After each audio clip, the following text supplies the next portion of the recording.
Don't take it, don't. Don't take it, don't. Don't take it, don't.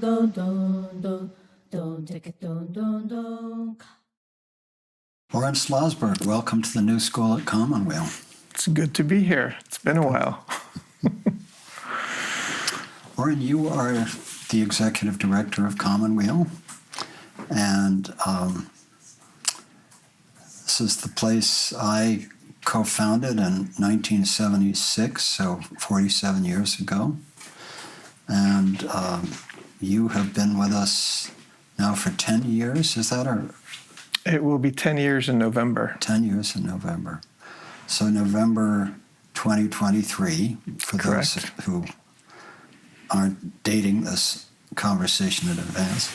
And we agreed that you would like to join me for what we call one of our new school spiritual biographies, which, as you know, Ken Adams and Kara Epstein and I have done about, 60 of these or so, something like that. But essentially, they're conversations with interesting people about how we become who we are. Mm-hmm. So it's been of great interest to me to do this with you, and I'm very grateful that we found the time to do it. So am I. Yeah. You have a poem to start us off with. Would you be willing to read it? Sure. Every day I get a poem, and this was the one that came in today, so I trust it's the poem that is supposed to be here. Late in the night I pay the unrest I owe to the life that has never lived and cannot live now. What the world could be is my good dream and my agony when, dreaming it, I lie awake and turn and look into the dark. I think of a luxury in the sturdiness and grace of necessary things, not in frivolity, that would heal the earth and heal men. But the end, too, is part of the pattern, the last labor of the heart, to learn to lie still, one with the earth again, and let the world go. That's Awake at Night by Wendell Berry. We have a tradition of reading things twice. Would you read it one more time? Late in the night I pay the unrest I owe to the life that has never lived and cannot live now. What the world could be is my good dream and my agony when, dreaming it, I lie awake and turn and look into the dark. I think of a luxury in the sturdiness and grace of necessary things, not in frivolity, that would heal the earth and heal men. But the end, too, is part of the pattern, the last labor of the heart, to learn to lie still, one with the earth again, and let the world go. Beautiful. So you began at Commonweal as our Chief Strategies Officer. How do you remember coming to Commonweal? How do you remember that happening? You know, the paths in life are so complex. Mm-hmm. And the question is, from where do you start? John Evans, who's a Commonweal board member and a dear friend, suggested that I present on visual thinking strategies, which was the work that I did before I came to Commonweal, and share it with the Threshold Foundation.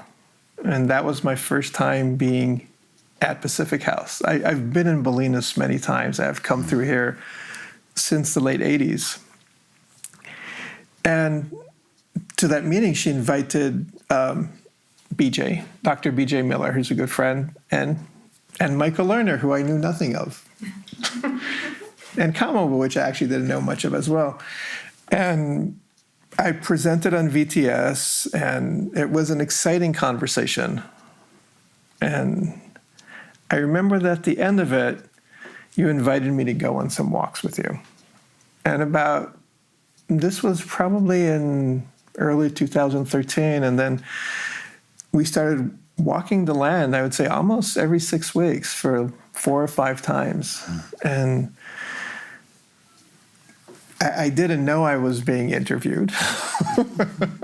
And I don't think I was, because it was about forming the connection that I think has lasted till now. And I remember specific spots where we had different conversations.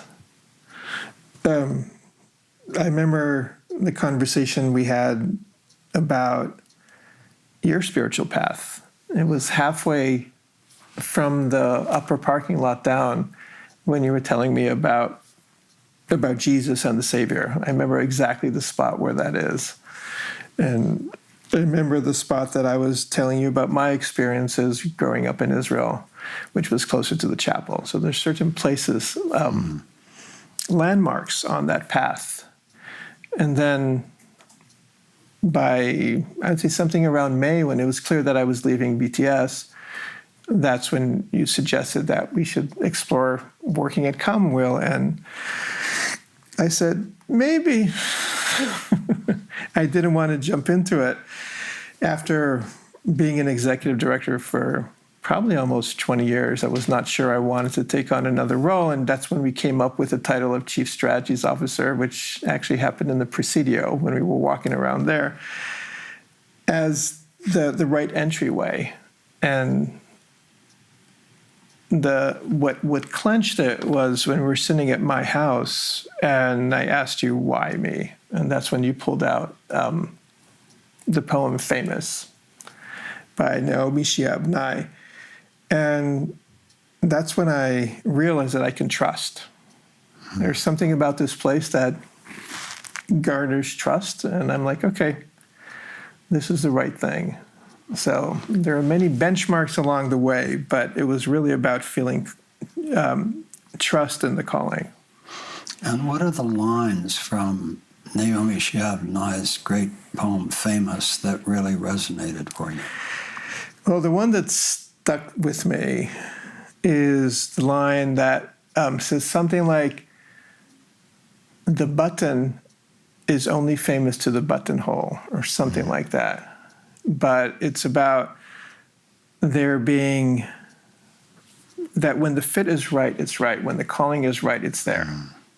And it's not a big grandiose thing. It's not about an alignment of vision. And it's as simple and basic as that, and that you can trust it as much as a button can trust a buttonhole. Beautiful. So you began as Chief Strategies Officer, and how many years after that did you become Executive Director? So Chief Strategies Officer started in 2013. And then I think it was in the summer of 2018, just as you turned 75. That's when we decided that it was time for me to become Executive Director, and that's when we developed our partnership. There's another memory that sticks in my mind. We were up on Whidbey Island together, where Commonweal has a second site, and we were actually driving home from dinner with some friends, and the conversation at dinner had been about succession of one executive director after another. And we just did a stoplight as we hit the main highway, and you said something very remarkable. You said, I'm tired of talking about succession.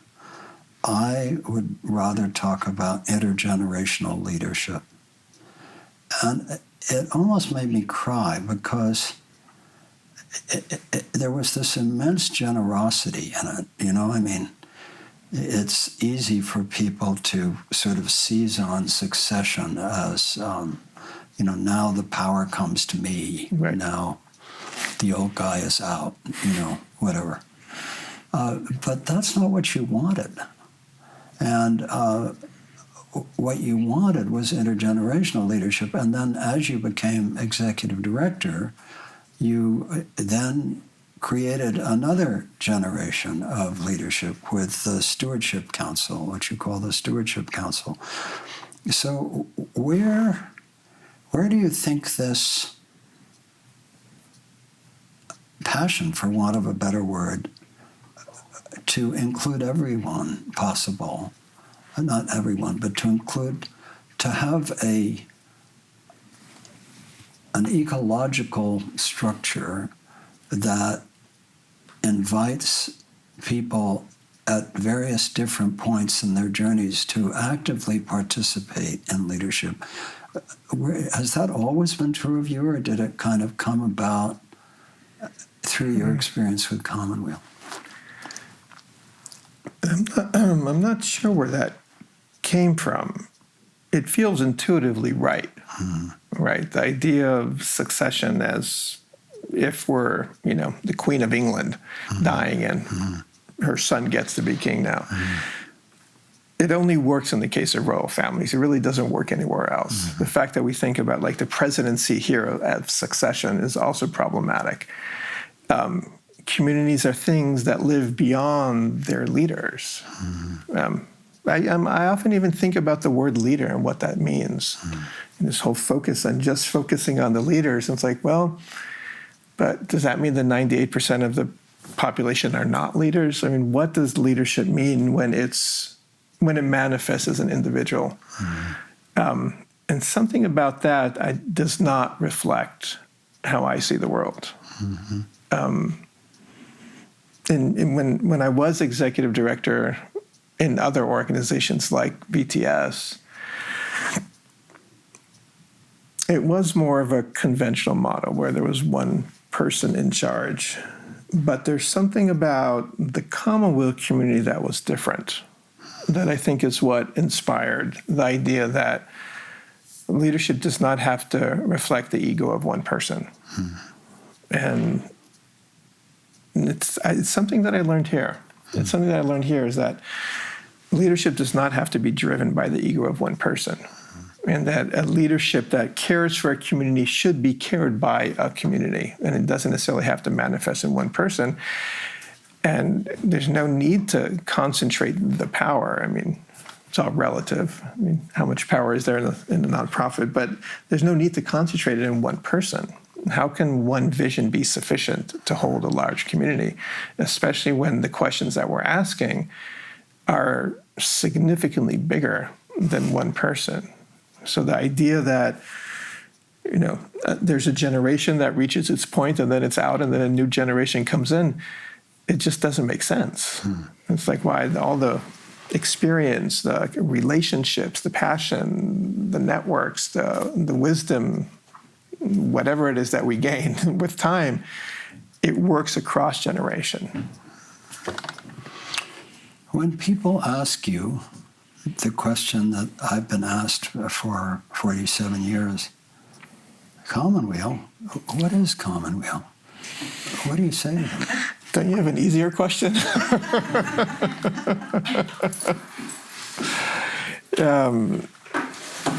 It depends who I'm talking to more than anything. But let's imagine that you're talking to a thoughtful person who's really interested and understands something about the nonprofit field and organizations. And suppose you're talking to somebody who really wants to know, and yet you're in a situation where time is somewhat contained. So, it's the kind of 3 to 5 minute version. It's the elevator speech, or if not the elevator, it's the escalator speech. Right. What long escalator. A long escalator. What do you say? I usually say that Commonweal is a community of people that want to make a difference in the world, that it's sourced and working with people with cancer and the Cancer Help Program, where you're in spaces where people are asking questions about life and death and what's really important for them. And that is the heart of Commonweal, and it has percolated over the years into a lot of different environments. So we have about 30 different programs that work in different areas. There's still a big focus on health and healing, and that is our area working in cancer, such as the Cancer Help Program. We work in the area of environment and justice. And so there's different programs that work within prisons in the field of environmental health and toxins. And we're working within the area of education and the arts. We have a permaculture school. We have a program that does art that works with using art as a way to develop critical thinking. There's 30 different programs, each led by a visionary program director. often people with a lot of experience that have a track record that are really doing the best work of their life. And over all of it, what's holding us together is this idea that the world is in a time of transition, that what we call the polycrisis, which is the convergence of the different threats that are facing the planet, is really forcing us to rethink how we're living and how we do the work that we do in the world. So the polycrisis holds all of these different areas, sometimes in a conscious intent of doing work differently, and sometimes just as a general guide to doing whatever the work it is. So it's a community of people that's based in Bolinas in the Point Reyes National Seashore at an amazing retreat center right at the edge of the Pacific in a physical container that holds the work that we do. And it's led by a team of people that work in Bolinas, a stewardship circle that holds the organization, and a board. But our organization is upside down in a sense. Usually you have an executive director and their management team and then all the different programs. At Commonweal, the program directors are those that are that lead the organization, and the stewardship circle and the team that works in Bolinas hold all of the program directors. But each program director, in a sense, is an executive director, a visionary leader of the work that they do. And suppose somebody says to you, well, that sounds very interesting. How do you fund it? It's a good question, because how we fund it is a little bit of a mystery. Mm-hmm. Each program director is responsible for two primary things. It's to do the work that they're called to do and to identify the resources that they need. So each program will do it in their own way. Some will do it through conventional fundraising, through individual donors. Some will do it through foundations. Some will generate programs that they can earn revenue that way. So it's a dispersed model of revenue that relies on a lot of different sources. Commonweal itself has its own sources, as well as a portion of each program shares some of the cost of the core expenses. So that funds the overarching organization that is Commonweal. And so you said Commonweal has around 30 programs now, and that's really happened during your tenure. During your tenure as executive director, the budget has doubled, the number of staff has tripled, I think, something like that. And sometimes you and your partners in the Stewardship Council refer to Commonweal 2.0 as opposed to Commonweal 1.0, which is what I did.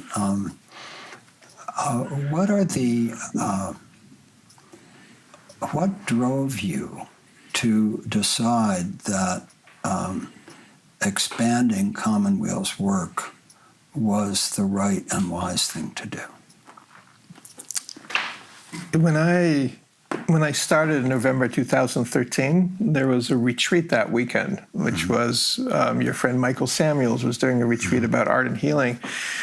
And we were standing outside there, and I asked you, so how do you decide about who joins Commonweal? And you said the right people show up. And at that point, being new to Commonweal, I wasn't sure exactly what to do with it.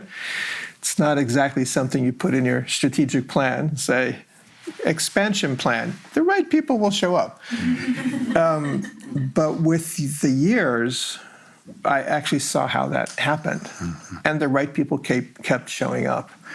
A lot of our growth has been actually more internal than external. So we have programs that needed to address a new need. So when COVID hit and the Cancer Help Program could not serve on site, Arlene Alsman, who runs the Cancer Help Program, had to create sanctuaries. So we, instead of one program, we had two.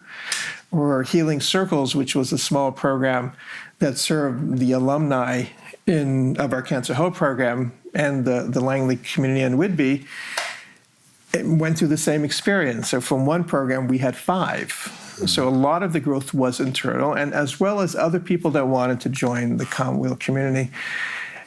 I never had the intent of growing Commonweal. I never thought that bigger is necessarily better.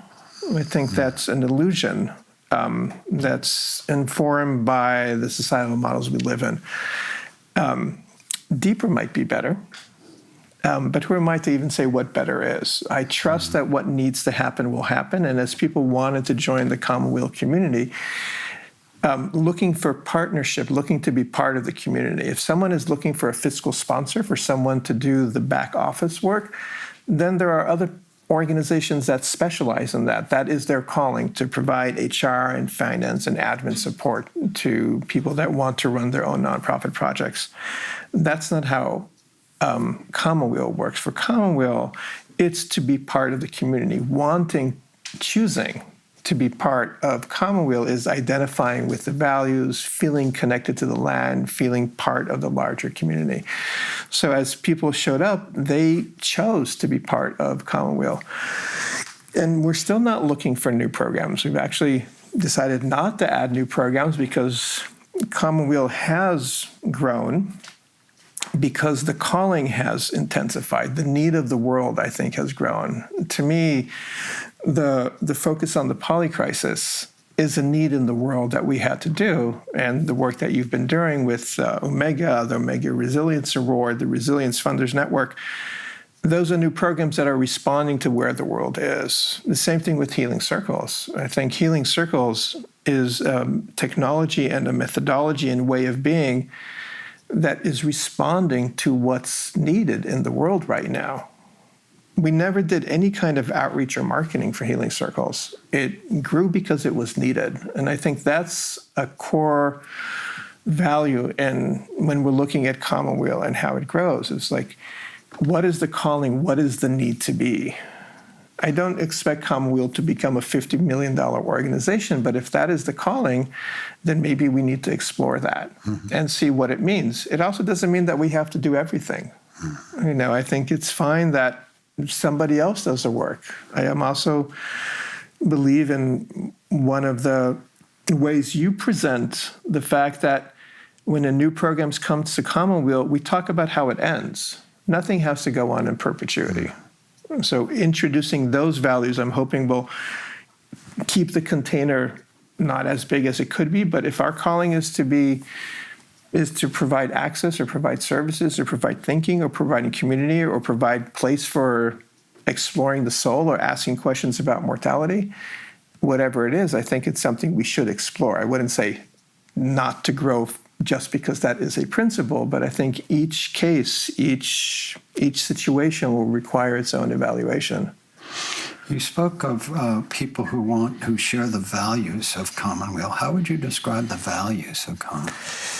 Well, I think there's two sets of values. I think there's the organizational values. So what are the values that the organization holds when it's looking outwards? And usually what we talk about in that case is resilience, healing, and justice.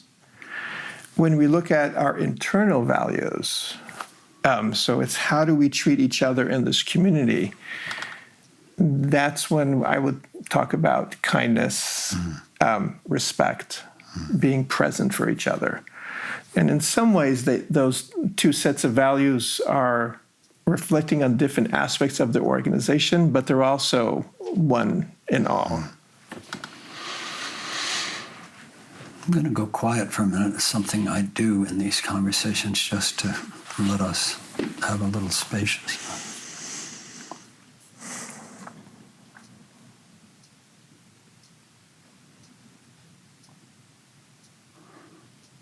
So that's sort of a brief synopsis of how you came to Commonweal, your trajectory, how Commonweal has grown, how it works.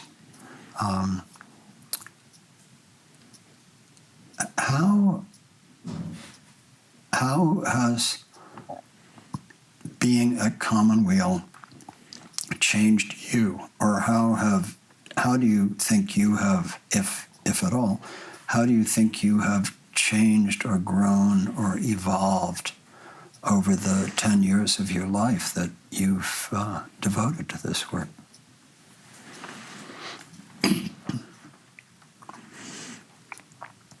I can talk about what I learned. I'm not sure if I can reflect on how I evolved.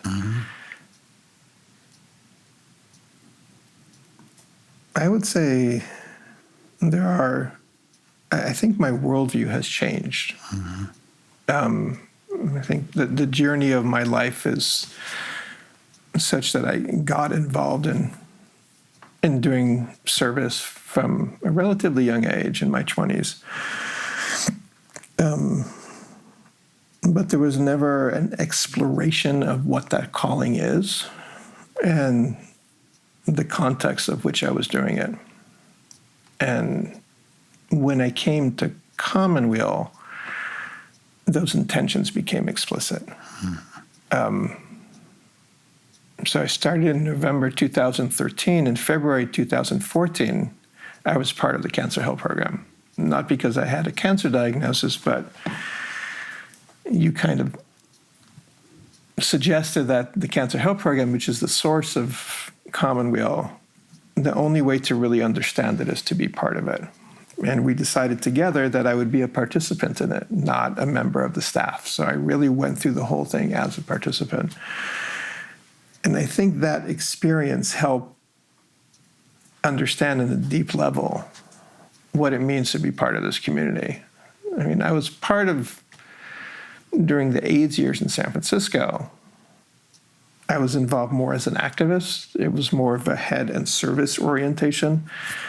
But at Commonweal, for me, my experience has been at the soul level as much as it's been at the service level or the intellectual level. And that, I think, is the deepest transformation, because it provides a grounding and calling of how to do the work. So the source of the work is from a different place. And I'm aware of it when I'm dealing with it day to day. There's a lot going on here. But being grounded both in the soil and in kind of the core questions around about life and calling, it gives me the strength to do what I do. And, Where were you born? I was born on Sunset Boulevard in Hollywood. All right. Can't you tell? The glamour.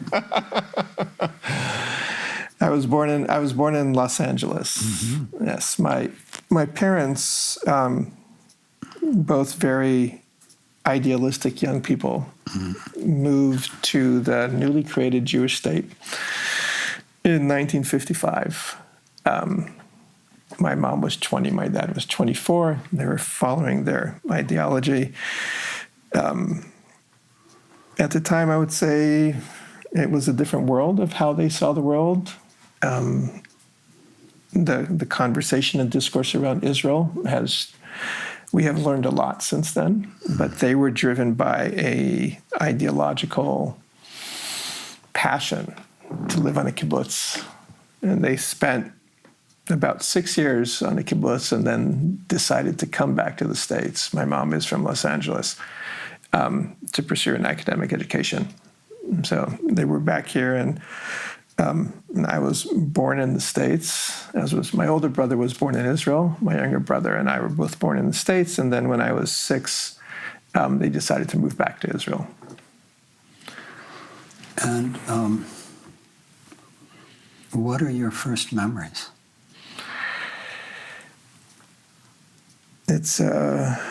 There are very few memories from growing up in Los Angeles. I was there till I was 6. There are scattered shards of people and places. We lived not too far from my grandmother and my mother's sister, my aunt and her family. And most of the memory of Los Angeles is memories of family. My grandmother's apartment, our apartment. It's a sense of being held by family and having people loving. It was the 60s. It was a different world. Not the glamorous 60s of the Haight-Ashbury. It was more it wasn't suburban, it was West LA, but it was, I think, a more reflection of probably more the 1950s than the 1960s. How did your parents make a living? My mother some of the time she worked as a secretary, but she had yet to have an academic education. She was raising 3 kids. My father started going to school, but then started working in the beginning of the computer industry. He worked at NCR at the time, thinking that they were always in the place of when are they going to go back to Israel. They kind of knew. They came here to go to school. I'm not sure exactly why they didn't, why my father never finished his education. But in 1970, they decided to go to Israel, partially because at the time, it was the beginning of the computer industry in Israel. And what has now become a mega corporation called Elbit invited my father, because he was involved with computers in the U.S., to be part of that initial effort in Israel. And I think that the offer of a job and the fact that my father's family was in Israel drew them back. Did he stay with that company? He did. Mm-hmm. He stayed. He ended up coming to Israel working with a startup. Mm-hmm. I assume startups in 1970 were different than they are today. But ended up retiring from Elbit at 65. So his entire career was spent working as a technician in computer companies in Israel. And your mother? My mother, my dad's family had moved to Israel, then lived on a kibbutz. My mom's family stayed in Los Angeles, and the only way she could figure out how to visit them all the time was by becoming a travel agent. So she became a travel agent, which allowed her to fly to the States almost every year. And she did that until she retired. So where were you in 8th grade, or the equivalent of 8th grade? 8th grade, I'm doing the math. So 8th grade is a transition. I guess it is here too. 8th grade is the year before you go to high school. Yeah. The heart of my life in 8th grade were the Scouts. So everybody in our neighborhood were... This is in Israel. This is in Haifa in Israel, yeah. And it's a little neighborhood on the Carmel mountain. Mm-hmm. There were a lot less people back then. And I would say 80% of the kids in the neighborhood belonged to the Scouts, or at least it felt that way to us. It was our entire world. And it was the same kids that went to school with us, so we all grew up together as a cohort. And 8th grade is the year before you go to high school. And as it is here, there's kind of a path of elementary school, middle school, high school. And so we were together in what we called... I don't have the words in English, but I would say a troop, I guess. Mm-hmm. They're not segregated by gender in Israel. The Scouts are co-gendered, multi-gendered. Mm-hmm. And I was very passionate about the Scouts, about belonging, about a whole network of friends. I was aware of my gayness. Mm-hmm. I knew that I was a little different and have yet to explore it, but it was on my mind. I was aware of it, but I kind of channeled our energies into being part of the Scouts, and part of that was also that Israel was a young state then, so that would have been 1975. It was a new state. We were very excited about the state of Israel as being a homeland for the Jews, as being a place where finally, after being in exile for thousands of years, these are the things we believed in. We'd sit around campfires and sing patriotic songs. In hindsight, there was so much we didn't know. There's so much we weren't aware of. But we were deeply committed to the Zionist vision of a homeland for the Jews. And that was part of our youth movement organization.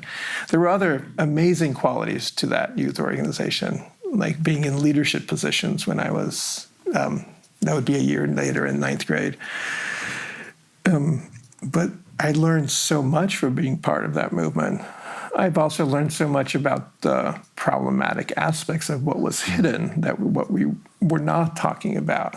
What was the price of creating a Jewish state? What does it mean to have a segregated city? Those was not part of our conversations when I was in 8th grade. I think there was a subtle awareness among some of us about the importance of building kind of an acceptance of Muslims and Christians, but there were also people among us that were on the right wing. We were all kind of together on that journey. And there's a lot of them are still close friends of mine. And what were you like at the equivalent of being a senior in high school? Where were you? What were you like? So for some reason that I'm still puzzled about, at the end of 8th grade, I decided to go to a different high school than where all my friends went.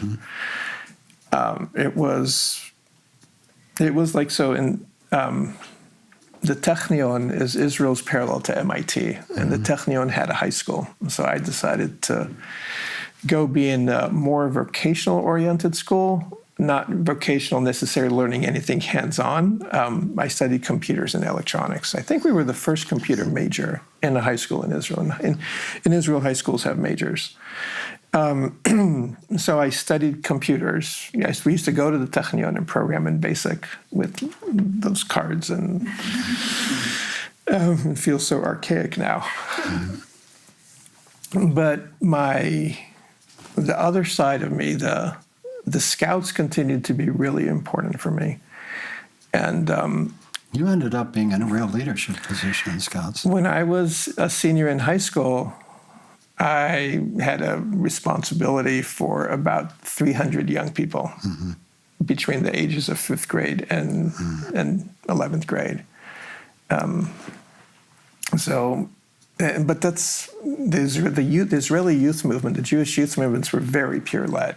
So as a 16-year-old, I was a counselor for a group of 6th graders. 10 of them, twice a week, every Tuesday and Saturday, we'd get together.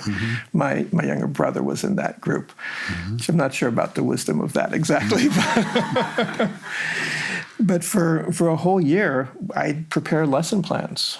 And all of my peers did as well. And by the time I was a senior, we did that at an organizational level. And then you had 300 young people. There were 300 young people. And there were like all these...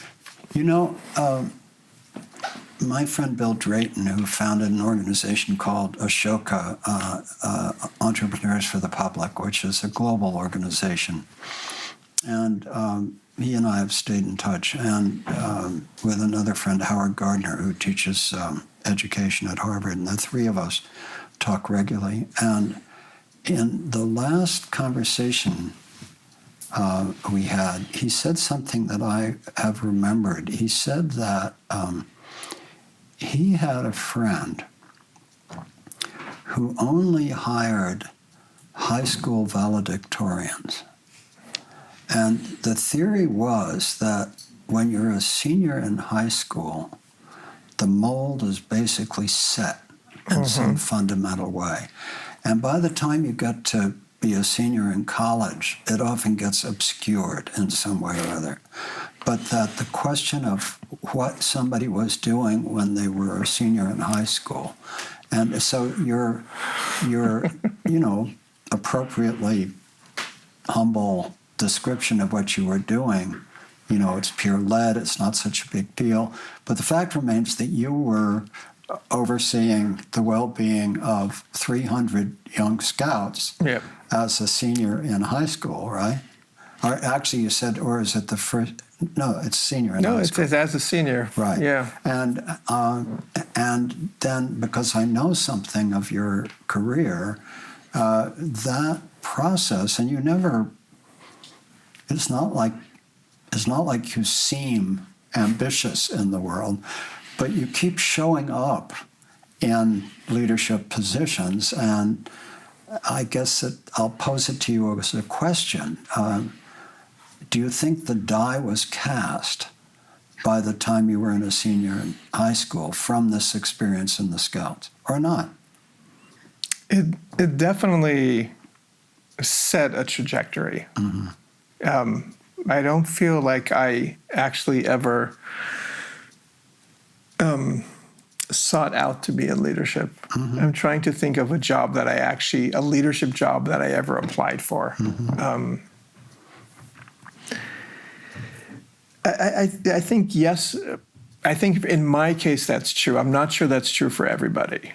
I think for me, growing up in the Scouts and having the kind of responsibilities and having the support of the family and the community that I was around provided a space where I could develop.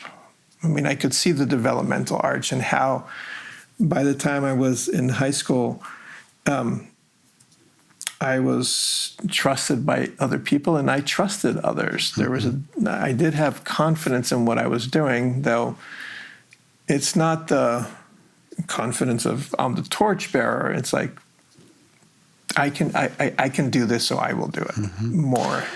And by the time you were, since you've described it as in 8th grade, you were already aware of your gayness, but hadn't explored it.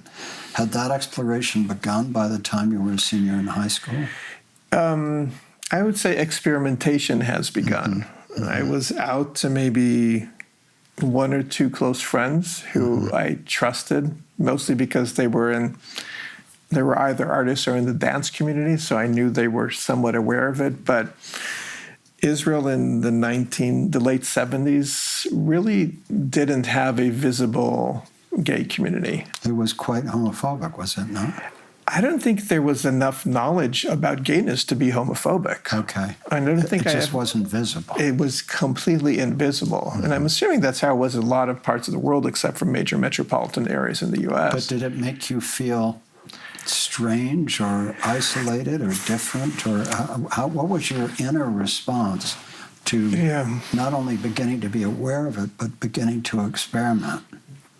I mean, I started experimenting when I was about 15. And so I was aware of the physical aspects of it. And I had some awareness of what being gay meant, mostly because I visited the States twice because my grandmother lived here. And I don't remember how I became aware of it, but I do remember coming back to Israel, feeling like this does exist in the world because there were no sources of information.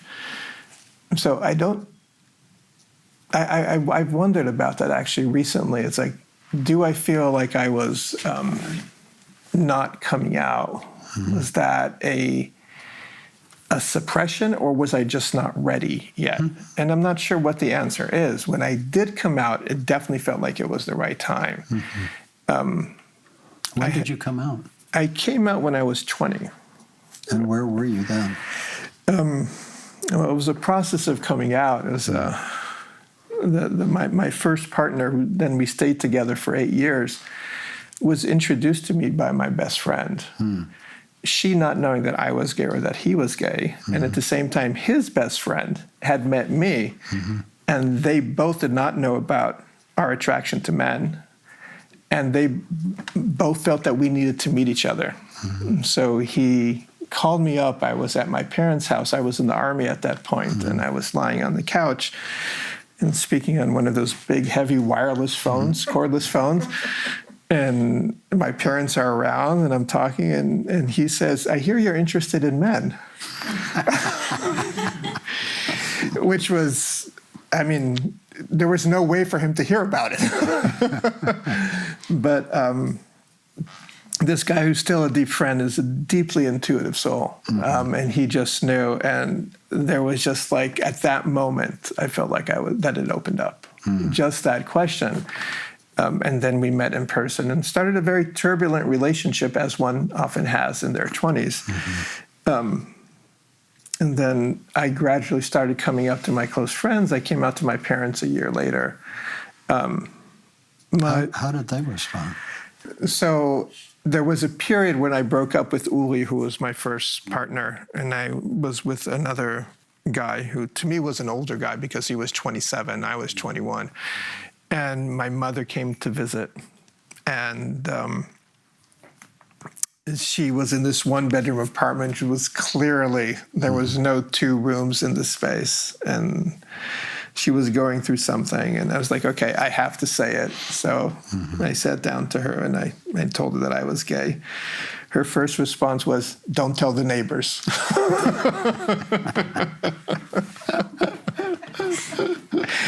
Which is relatively a really good response. Yeah, right. And we had a deeper conversation. She told my dad. She didn't want to tell my brothers at that point. She suggested I go to a therapist because I don't think it was for homophobic reasons, like to cure. I think it was about, she was looking for ways to support me in my coming out. I didn't think I had an issue. At that point, I was connected with the gay community. The therapist said to me, I think you're fine, but if you want me to talk to your parents, I'm happy to. So that is kind of, and they were quite accepting. It took time for them to internalize it, but ideologically, they wanted to be present. My mother was a feminist, which in the early 70s in Israel was not a common household idea. And she was a strong feminist, believing in women's rights, and she was explicit about it. And my father was with her on that. So I think this kind of extended the idea that human rights are shared across gender lines and I guess sexuality as well. So I think ideologically they were there. It took some time for them, I think, to adjust emotionally. And what were you like as a senior in college? Was that at 20 or 21 or what? No, I was in the Army from 18 to 22. Oh, okay. So let's talk about that. What was it like to be in the Army? Well, the Army makes a man out of you, whether you like it or not. The Army was not easy. I mean, it's not easy for anybody. There are those that are passionate about being soldiers. That was not my calling. When I went on my first day in the Army, you go to this big Army base and all the new soldiers come on the same day. And all those pictures of like how you sort soldiers in the Vietnam film, that's how it is. You stand in long lines, you get your equipment, they cut your hair, they give you the immunizations, you're assigned a number. I still remember that number. What is it? 3700341. That is your personal ID number. 3700341. 3700341. Same number as a phone. Yeah. I bet it's longer now. Yeah. 37034. I think there's something about 7 integers that the human mind is prepared to remember. I think that's true. And in Israel, if you're of my age group, you will know when someone was recruited by their number. And when I was there, they give you different options of what to do. And I knew that despite the fact that I grew up in the Scouts with all these diehard Zionists that wanted to go to combat, I didn't want to. I was not interested. Personally, the macho ideal was not something that was drawing on me, though I did play the game. And also, my older brother was injured in war in 1977. So I kind of had the baggage of not wanting to choose that kind of Army service. So when I was there, they kind of give you a choice, which I'm not sure if it's a real choice or not. But they presented the option to me to sign on for an additional year and then go study how to work in electronics on airplanes. So I learned communication and navigation systems in the Israeli Air Force. So I was for about 8 months in a course on how to use computers and electronics on combat planes. And then my entire service was then working at an Air Force base. I was drafted in November 81. The Lebanon War broke out in 82. Most of my peers were actually infantry in combat. My service was different. We were working on airplanes. We were fixing airplanes. I had a brief stint in Lebanon for a few weeks, and that was quite influential. How so?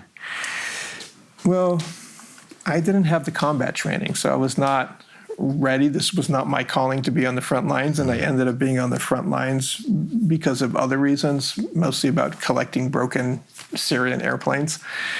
But it was just for a few weeks in Lebanon, hearing bullets, being surrounded with, being in a war setting. In a Hearing bullets, you mean live fire around you? Yes. You could hear the live fire around. We were in tents. So there was, and I wasn't prepared for it. I mean, I don't know if my peers, the ones that had prepared for it, was any easier. I doubt it. But for me, I was taken out of this Air Force base in the middle of Israel, taken into Lebanon a few days after the invasion of Lebanon started. It was about as frightening as you can. It's like you are scared for your life, and there's a good reason for it. And all of one's values come into question. I've always been opposing war, opposing violence. That was something that I got from my parents. It was a little weird growing up in Israel with that sentiment. It's really weird holding those values when you're in a war setting. And when you're traveling around to these different sites, you're in an armored car, and there are guards before and after. So it's like being aware of the war and physically experiencing it. I guess you could say it was traumatizing. I think I would use the word traumatizing. And it was, so what happened then also is like all my friends were in this war, and they had deeply traumatizing experiences. I think the whole country has PTSD, but definitely the generations of people that were engaged in active violence and war. And part of it is that I'm not sure that for me that war was a war for the survival of Israel. The other wars, the one that you were in, felt like there was the attack of Arab countries, so you can create a narrative. It's like we do this or we die. Going into Lebanon was not exactly that narrative. It was more complex. And I think that started challenging my ideology of what it meant to be an Israeli, what it meant to be a Jew in Israel. You mentioned that I was in the Six-Day War. My brother, Steve Lerner, and I flew over to support Israel in the Six-Day War. We were both credentialed as war correspondents. I had a credential from the Washington Post and the Atlantic Monthly, and my brother from the Village Voice. And I went into the Syrian hills with Israeli assault troops, not the really dramatic hills, but further down where and I and several other correspondents hitched a ride in a brigade of jeeps that was going in on a kind of a trail into the Syrian hills. And the closest I came to getting killed was when the commander of the brigade realized that there were some journalists, and he ordered the soldiers to have us get off the jeeps and walk back toward the Israeli lines where the Israelis were waiting for infiltrators and stuff. So that really scared the older correspondents. I didn't know the scene well enough to be as scared as they were. And then the other incredible memory, after that I went south to the Sinai Peninsula, and I was in the first car of correspondence to cross the Sinai, which Israel had just taken back from the Egyptians.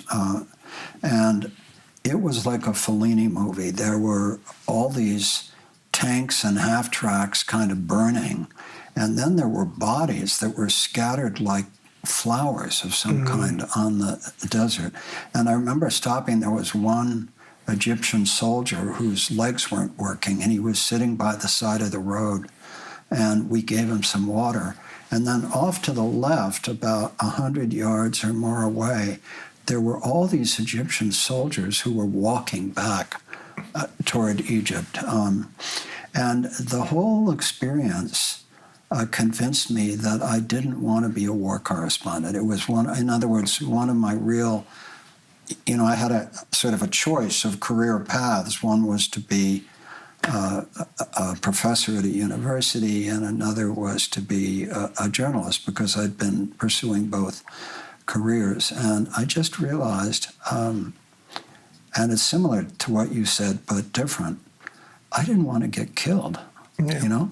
I was not interested. I mean, you know, I had been attracted by the drama of being a war correspondent, but in the event, and I didn't want to get killed. So anyway, and similar to what you said, when we went over for the 6-day war, what was the scene? The scene was that this state that we could still deeply relate to, you know, I'm half Jewish, my brother's half Jewish, but we were very identified with the importance of Israel, and this state that you could still relate to as an idealistic, visionary state. Oh, I'm sorry. Yeah. This state that you could relate to as an idealistic, visionary state looked like it was about to get wiped off the map. Right. That's what it looked like. And so we thought, that's not okay. And, you know, we'll go. And we were willing to fight. But by the time we got there, they certainly didn't need us to fight, but the war was active. And so we both went into combat zones. Yeah. I still have somewhere my Israeli press pass with my photograph on it and the Hebrew lettering. I think you had more experience of the war than I did. Well, it could be. It could be.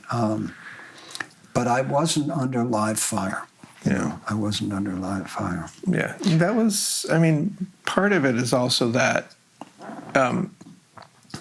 growing up, I was very much a secular Jew. Mm-hmm. My first form of activism was probably when I was 16, going to the Knesset to demonstrate against the fact that Orthodox men my age were not going into the army, which is still a struggle that's going on there. So my passion at the time was very much for the state of Israel, but the understanding that this Jewish identity is more complex than it seems. And I think also being American and queer also differentiated me from others. I was always seen as the American.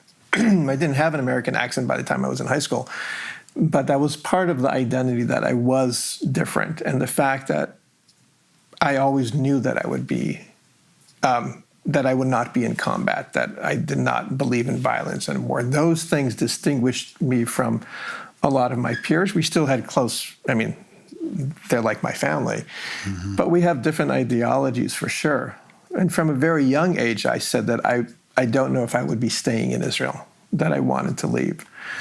And I think the war and those times might have cemented that. It's like, this is not the life that I am choosing to have. Now, you were a secular Jew, and you knew that, an American, gay, and secular, and you weren't sure you would stay in Israel. But leaving aside the secular Jewish identification, would you say that your core mindset was secular, or that there were spiritual inclinations that weren't contained in the secular Jewish identity that you somehow related to, or not? I think at that point, I knew that the Jewish identity was not a spiritual identity for me. I remember having conversations about this when I was a teenager, that the idea of a monotheistic God was not the feeling that I shared.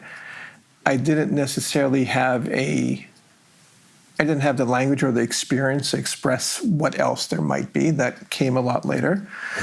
I always had a strong connection to nature, and I felt a bond. I used to touch and talk to plants when I was a kid. I remember I used to pet plants. And I remember the time when I was in like 4th grade and says, I better stop doing this. People will think I'm weird. And there's enough reason for them to think that I'm weird. I don't need to add another one. So that connection to me was always very real. I like being in nature.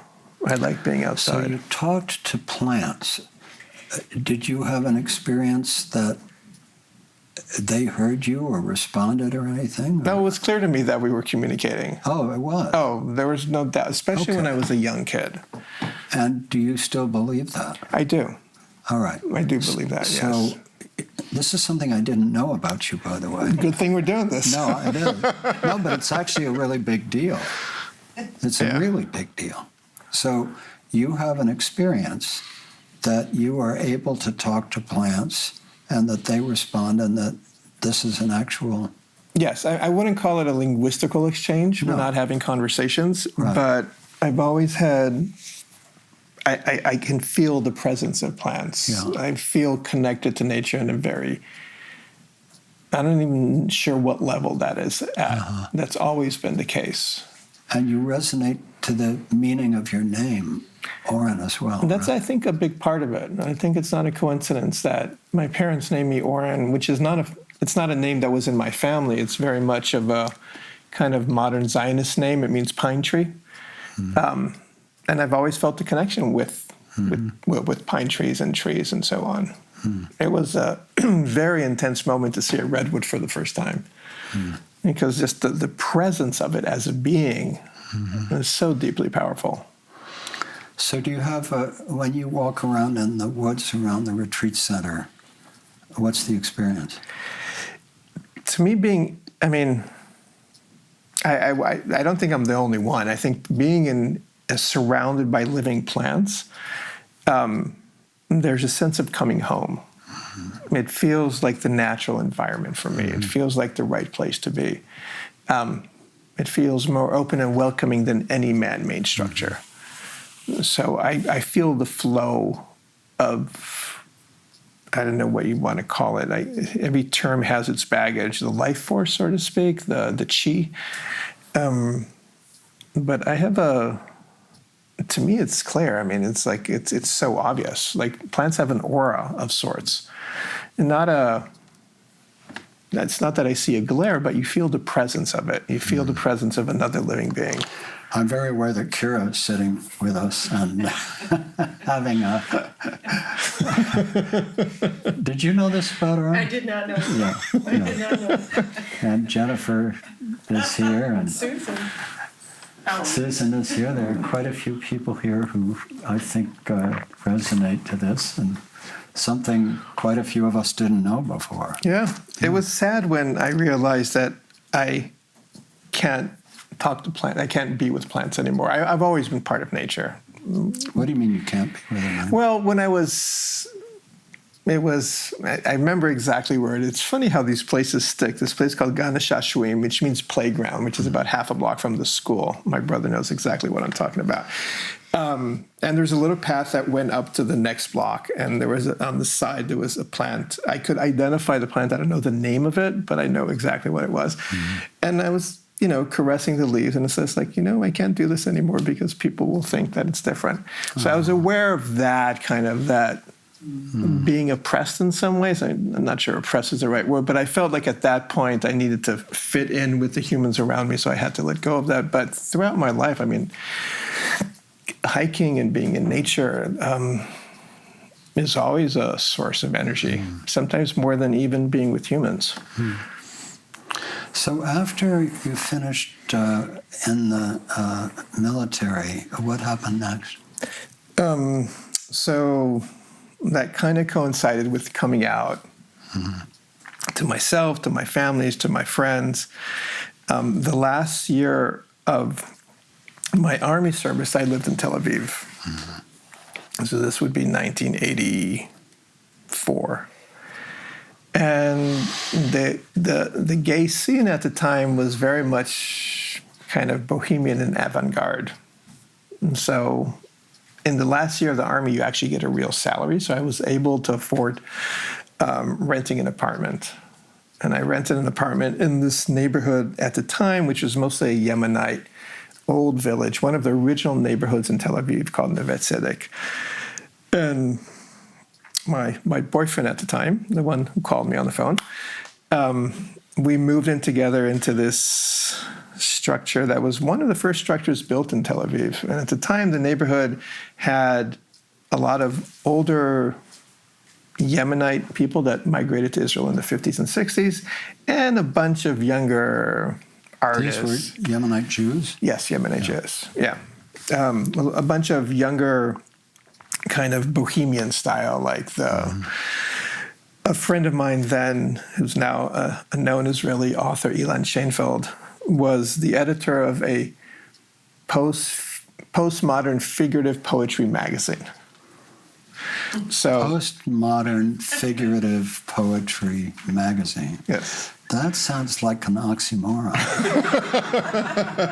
Just the beginning of it. I mean, postmodern figurative. You got it right there. The clash of those two. It was postmodern in the sense that he was using like Talmudic and biblical language to write descriptive poems, so not too abstract in the poetic form. He's quite a renowned Israeli poet, but that's the world I was living in. Paradoxes were not a problem.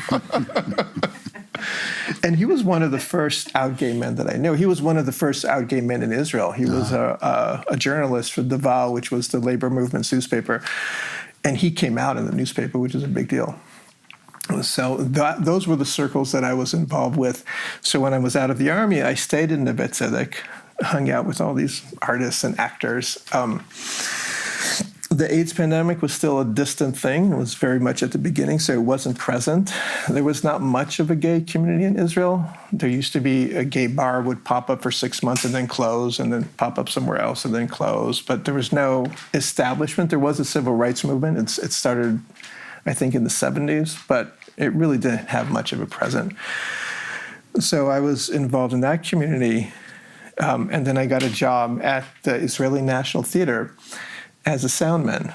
And I think soundman. I did sound for major productions. And I think I got the job because one of the people in our little group was he was a way older guy. He was like in his 30s. And he was the general director of Habima, the National Theater. That's why I got the job. It's a very different life, but that is what helped me come out of my shell. I had a community around me that was very reinforcing about being gay. It was supportive around that. My parents lived in Haifa. I had a few friends that I stayed in touch with, like my childhood friends, but it was a very bifurcated. My life was split. I had my Tel Aviv life, which was gay and artsy, and my Haifa life, which was my old friends from the Scouts. And at some point, it was, I need to get out of here. It was a little bit around the queerness. There was also a curiosity about living in Los Angeles. I was curious about the film industry. So in 1986, I moved to Los Angeles. And I decided to try and get into the UCLA Film School. I got into UCLA. After a year of being in Los Angeles, I felt like this is not the place for me. And I transferred to Berkeley and ended up living since then I've been in the Bay Area. And studying linguistics. I studied linguistics, yes. I got my BA at Berkeley in linguistics. And what caused you to shift from filmmaking and technology to linguistics? What was that all about? There was a class taught by Professor Hinton, who was a specialist in indigenous languages. And I took it on a whim, and it fascinated me. I was just drawn to how we make meaning out of the world. It was such an opening. It could be a little bit because I grew up bilingual. To me, is that door opened up. I dropped all of my other classes and just took linguistics. And I mean, till today, it's I think a key part of how I think is how we make meaning out of the world. How long were you at Berkeley? I was there for 3 years. Getting an undergraduate? It was an undergrad degree, yes. Yeah. And what were your Berkeley years like? So by the time I was in Berkeley, I was living in San Francisco. That would have been... I had broken up with my childhood boyfriend. And they were very much immersed in academia. My job was running a Jewish youth group because I was trained to do that in the Scouts. So it was an easy job to do while in the U.S. Jewish summer camps, and it was called Young Judea, which was the Hadassah youth organization. And my life was very much focused on Berkeley. It was being a college student. I didn't do extracurricular activities. Now, didn't you meet your husband, Erwin, there? I met Erwin after I left. Oh. Yeah, I graduated in 92, and then I met Erwin at a Passover Seder. But I thought he studied linguistics at Berkeley also. Am I making that up? He studied linguistics at University of Chicago. Oh, I'm sorry. Okay. But our paths crossed at a Passover Seder. Ah. So the linguistics, I think, was part of the glue that brought us together, but our linguistical careers are very separate from each other. Was it love at first sight? It kind of was. It was the confluence of circumstances that made sense. I met his ex, who was already his ex the night before at a Passover Seder. And he told me that Erwin liked folk dancing, and that he also studied Neo-Aramaic, which is a language that's spoken in the Assyrian community, which happened to be the language that I decided to do my undergrad research on. So when I met him the following day, he didn't know I knew all this stuff about him, but he was a lawyer at the time. And so when we were reading the Haggadah, the Passover book, I decided to test the waters by reading a section that's written in Aramaic. And Aramaic is pronounced differently than Hebrew, though nobody today actually, they read it as if it's Hebrew, it's the same letters. But there are some consonants that are pronounced differently, so I read it in Aramaic, which is about the geekiest thing you can do. It's like there's so few people who would ever notice that. Nobody in the room noticed it except for Erwin, but it did the magic. So that's when we met, and then our first date was on Shavuot, which was 7 weeks later. And we spent most of the night studying the first few lines of the Book of Ruth, looking at it from a linguistical and a biblical analysis. So, So at that time, Erwin was an attorney. Yes. And I've done New School Conversations with Erwin, who, by the way, I adore. And he, as you know, he's my rabbi. And I never wanted a rabbi before. I had no wish at all to have a rabbi, but I met Erwin, I realized that he was my rabbi. But I know him well enough to know that when he was growing up, he wanted to be a rabbi. Right. But that at that point, the rabbinical schools wouldn't take gay people. Right. And the advice he got was, well, just hide it. But he was with a boyfriend. He was unwilling to do that to the boyfriend. So he became a lawyer instead. Right. And I believe that he wrote the first gay rights legislation for the city of Chicago. That's right. Yeah, he wrote the Civil Rights Ordinance. And then, long story, but he ends up with the Ner Shalom synagogue near where you both live, and the rabbi leaves, and Erwin has the chops to fill in for him. Right. And then they think about, do they want to go find another rabbi? And they say, no, we want Erwin to be the rabbi. And meanwhile, he finishes rabbinical school and recently got his credentials. That's right. Yeah, so sort of bringing that piece of the story in. And keep in mind that, I was the secular Jew that my core beliefs were not the core Jewish beliefs. I was demonstrating against Orthodox Jews growing up. Right. Suddenly with a man that saw his calling as being a rabbi. And a deeply spiritual man. Very. Profoundly spiritual man. Yeah. Erwin is, and beyond brilliant. I mean, that's the other thing. I really encourage anybody who hasn't looked up Erwin Keller and his talks. To do so. And his synagogue is incredibly diverse, right?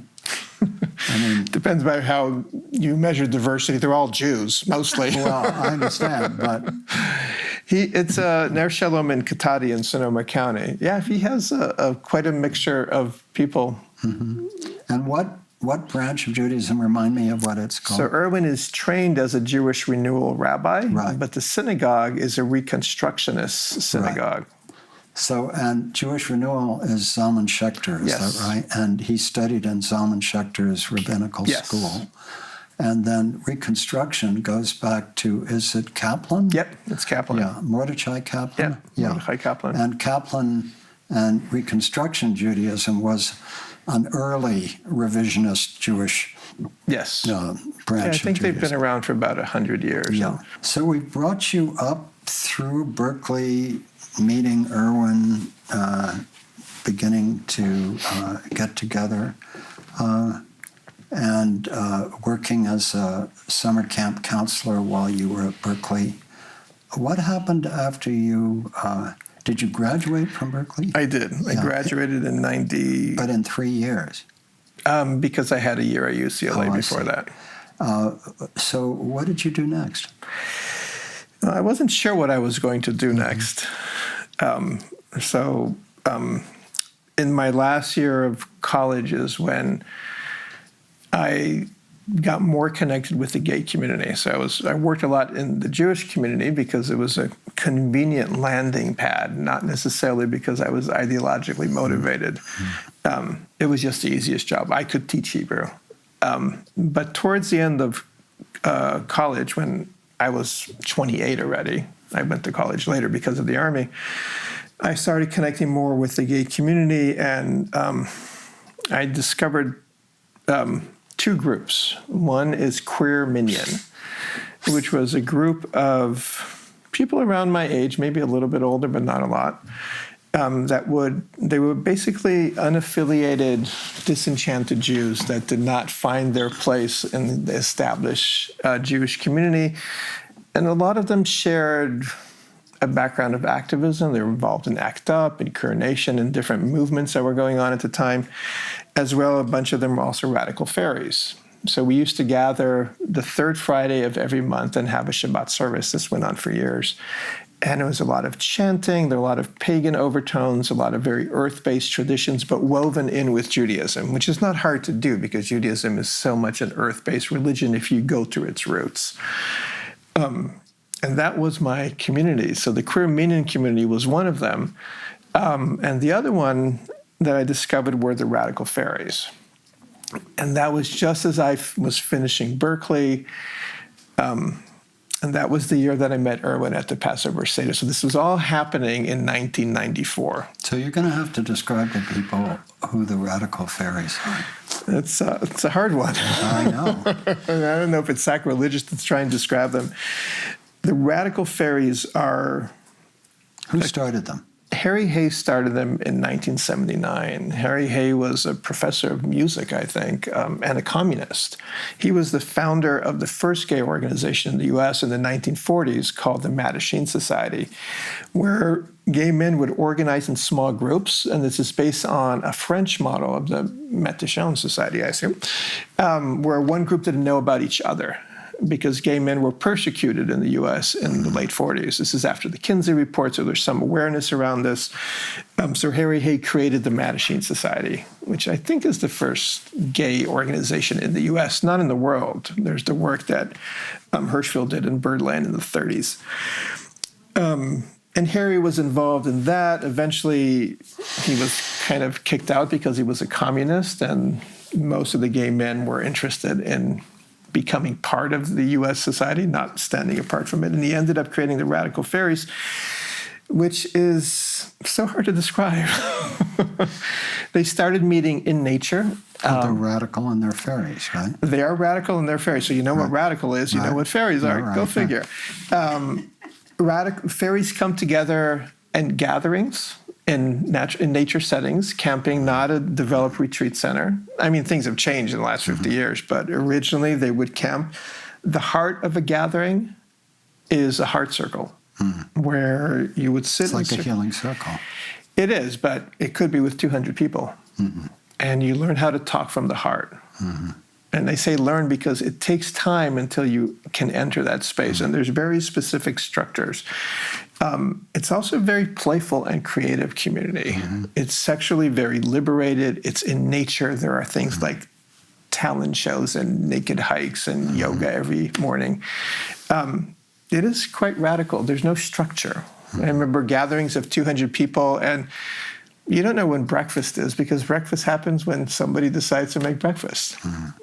You don't know how long the heart circle is going to be. It could go on for 8 hours. Someone forgets to take their meds, they can talk for half an hour. But it's an extremely supportive community, and these are the this is during the HIV days. So it was a place where gay men could come and truly celebrate who they are. And coming to the ferries for most people is this deep, soulful coming home. The way people feel about the Cancer Help Program, it's like, I found my place, I found my people, I found my land. That's what it feels like to be a ferry. It's like this deep awakening. This was happening, you just mentioned the HIV epidemic.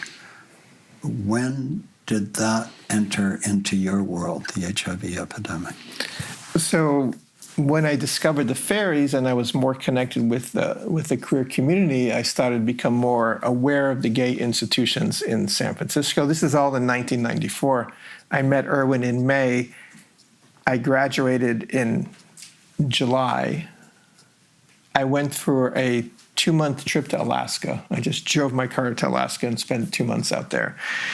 And then I came back and I got a job at the LGBT Youth Center Lyric in San Francisco in Which November. you were the founder of. I was not the founder of it. It was founded in '89, and I joined 4 years later. I was the first program director there. I ran the after-school program.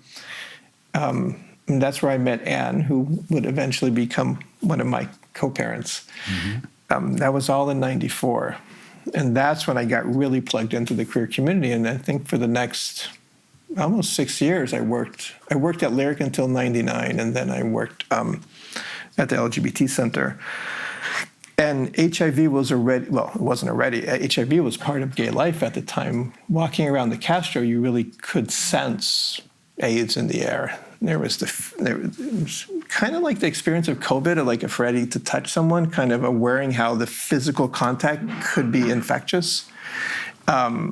Those are the kind of things we carried around. And I was working a lot in HIV preventions with teenagers. Erwin was actually at the time working at the AIDS Legal Referral Panel. So our life were engaged with there was no way to be involved in the queer community without having AIDS being present, especially in San Francisco, especially in the Castro. So it was omnipresent. This was This was 1994. And then I was infected with HIV in March 1995. That's after I was with Erwin, which was another life-changing moment. profound. Can you say anything about what that was like when you discovered it? 95. So the way I discovered it is, there are many chapters of the story. That specific chapter, I was living with 2 women, and we were going to have a family. You know, we were all in our very early 30s. We bought a house together.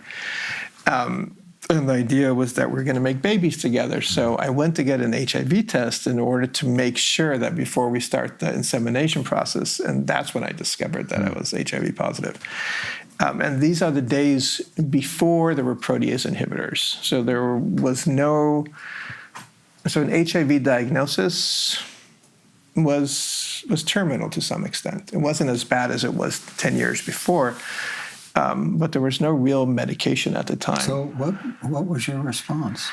My first response was to take care of myself. It was quitting smoking, eating healthy, reading up as much as I could. My coping mechanism was like, study as much as I can. And at the time, HIV research was big. There was new stuff coming out all the time. Project Inform put out this magazine, I think it was called Beta, with all the different studies going on. So that was my first reaction.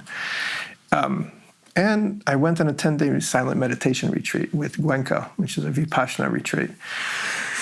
I just had this sense of I needed to really ground myself and be present. It really hit hard. And the first few months afterwards is kind of like this tizzy of doctors and what do you do and what do I choose to do, and AZT was coming out and there were these new meds called 3TC and D4T, different medications not as effective as the protease inhibitors. So I was really swirled up and kind of like becoming an expert in HIV.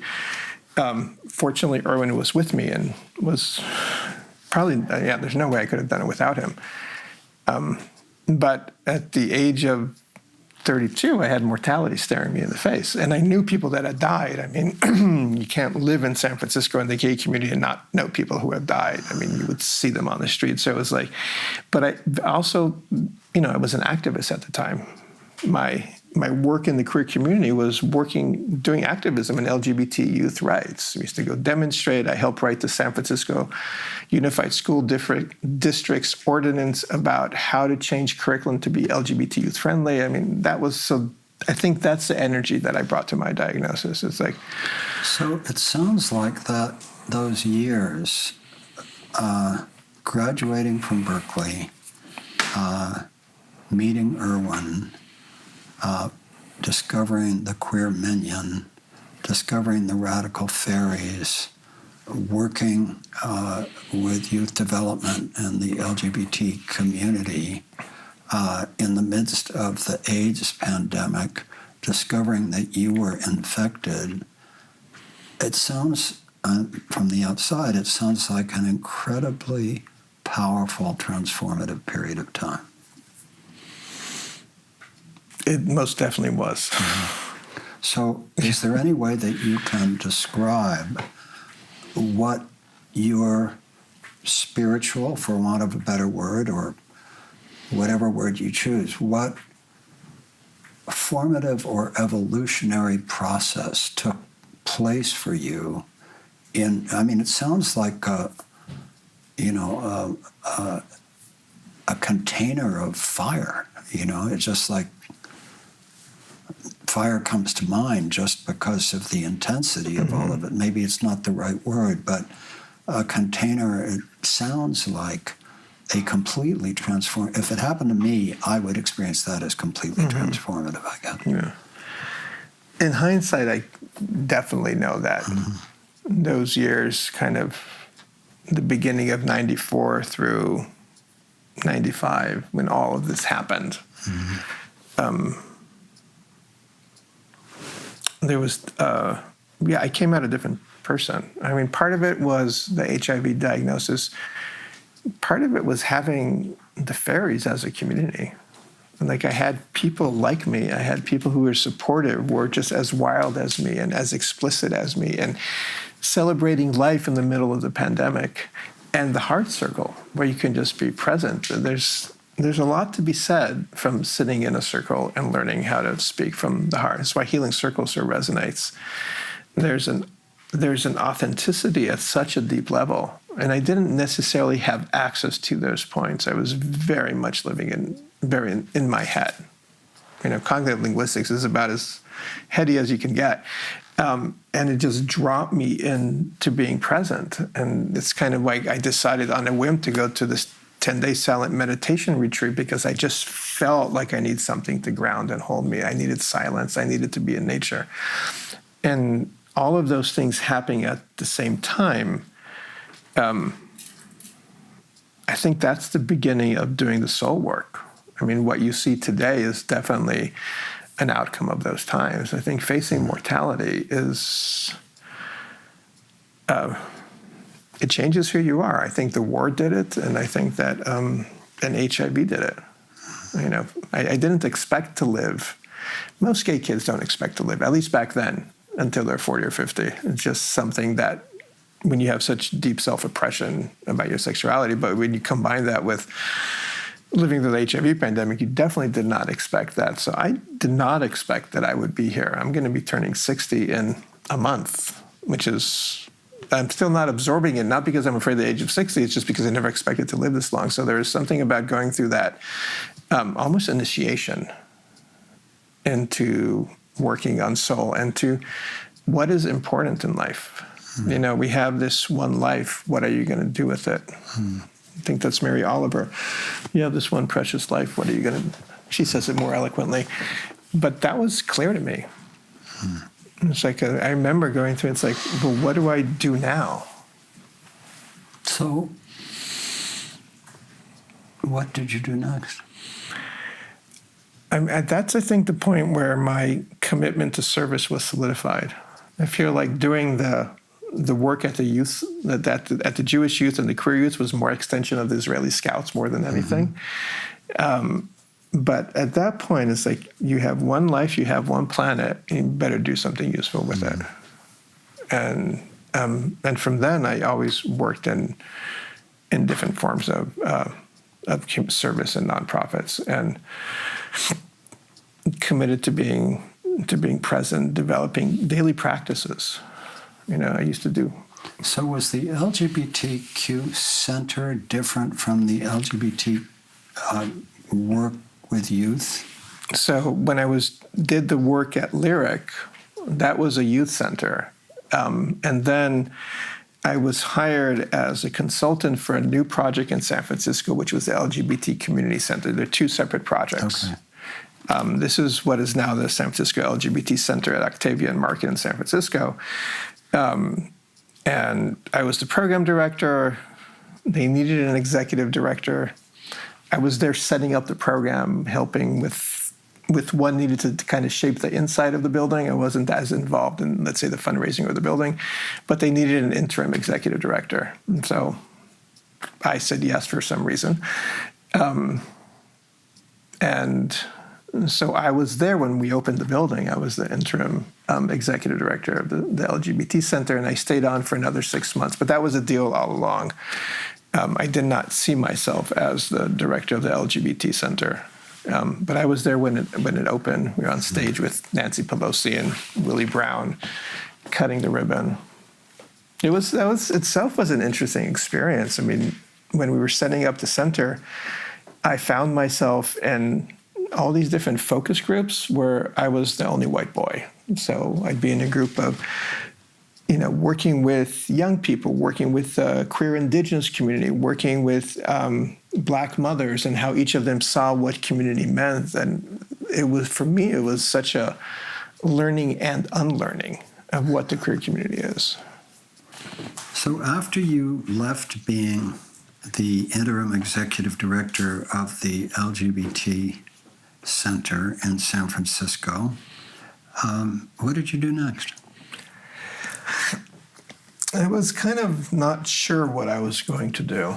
I know that at that point that I had enough of working in the LGBT. It's like I needed to do work that was not about life and death. Because even the LGBT Center, we're still in. I mean, at that point in the pandemic, the center opened in 2002. There was already protease inhibitors. In 1997, I got on protease inhibitors. My viral load went to nothing. And it's been that way since then. That's 26 years. But still working in the queer community, I had enough. It was just too tiring. I felt like I wanted to do something where the stakes were low, something that I could breathe into, work on something that had to do with nature or with beauty or with art. I was looking for something else. In the meantime, I did a few projects here and there. I was doing work with youth development, working with other organizations as a consultant. So Oren and I shared a lot of things. He was working at the AIDS referral panel. We shared the queer minion experience.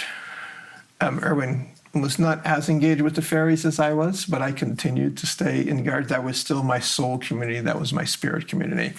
That's where I connected with nature, too. I mean, a lot about fairy gatherings was about being in nature, sometimes with plant medicine to kind of deepen that connection. So there was this evolution of family at the same time, an evolution of soul. The HIV infection kind of receded a little because it was managed by the medication. So there was this moment after the LGBT Center opened, I guess Squid was 6 at that point, where I wanted to do something different. And the other thread that needs to be woven into this is that in '94, the year I met Erwin, was also the year that he met his friends that started the Kinsey Six, which is Yes. So there are quite a few threads to pick up on. A few of this, so there's the fairy thread, the Carminian thread, the family thread. Yeah. Erwin continued as the director of the AIDS League Referral Panel until 2000, but then he became a full-time singing drag queen, which is a natural evolution of any lawyer, or should be. Well, there's so many threads here, but let's start with the family thread. So you and Anne had gotten to know each other. You got close. Yeah. She and her partner, Suji, got married. Erwin married them. And the four of you have raised two sons. Yeah. And lived together in a compound. So that thread was, Anne and Suji had a kid on their own first, and we got involved with their family, became uncles, and then when they were ready for a second one, they asked us to be even more engaged from the very beginning. Mm-hmm. And throughout all of this time, they're living in Berkeley, we're living in San Francisco. But we were very involved in raising the kids, not as full-time parents at the beginning, really about once a week, helping out when can. But Anne and Suji were definitely the primary parents. Ari was born in 2001. He was born in April, and then the story that came to mind was September 11th, 2001, because Erwin and I had just spent the summer together because the Kinsey Six, which is a singing group of 4 drag queens that do political comedy and queer comedy, we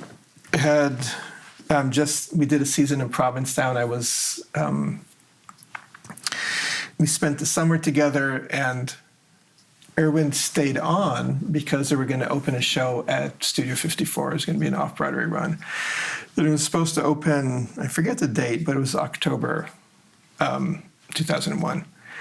And on so Ari was born in April, and on September 11th, which happens to be Erwin's birthday, he was supposed to fly home from Newark to California. He didn't take the early plane, thank God, because he had a production meeting that day. But his mother and his sister were with us because they came to meet the baby. So we were all in California when the towers came down. That was a moment. Was he able to fly home?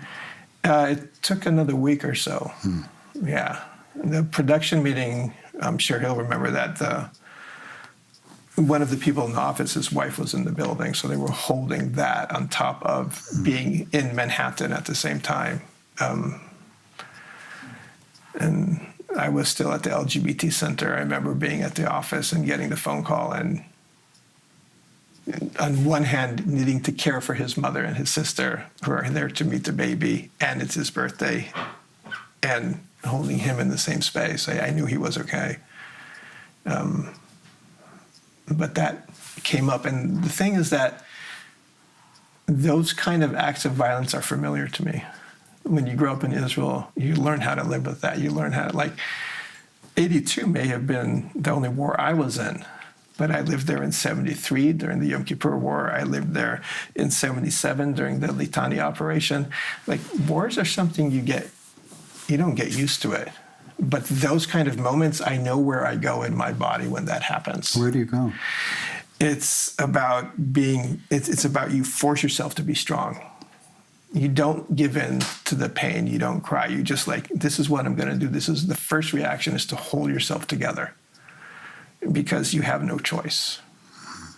And then once things start to calm down, then you breathe and you can open up. But I think while I was growing up in Israel, you actually never breathe and open up. You just keep holding yourself tight and together. I think that's, the profile of the Israeli psychology is amazing to me. And I think a lot of that is just learning to live in this pressure cooker that has these peaks. I remember when there was a bus attack on a bus from Haifa to Tel Aviv, or there were people we knew that were killed on the bus. It's like, these are an experience that every teenager has. I don't know as much now, but definitely back then. Those are the things that really teach you how to feel it in your body. It's like, okay, so you go like this right now, and you tighten up. When you hear about someone you know who was killed in the war, it's like, in some ways, it gives you this exterior strength to really hide what's going on, the fear or the sadness or the pain. And that's what September 11th was. It's like, my first thing is to be... Something I wanted to ask you that has been sitting in the back of my mind, because it has to do, there's this phrase that called code switching, right? Which is in the Black community used a lot. But I want to ask you whether you think in terms of code switching in your own life. I mean, here you are, the kind of epitome of a responsible executive director of a, interesting, strong nonprofit. And when people meet you, that's who they see, right? At the same time, you are, an Israeli who was in the Israeli army and secular Jew.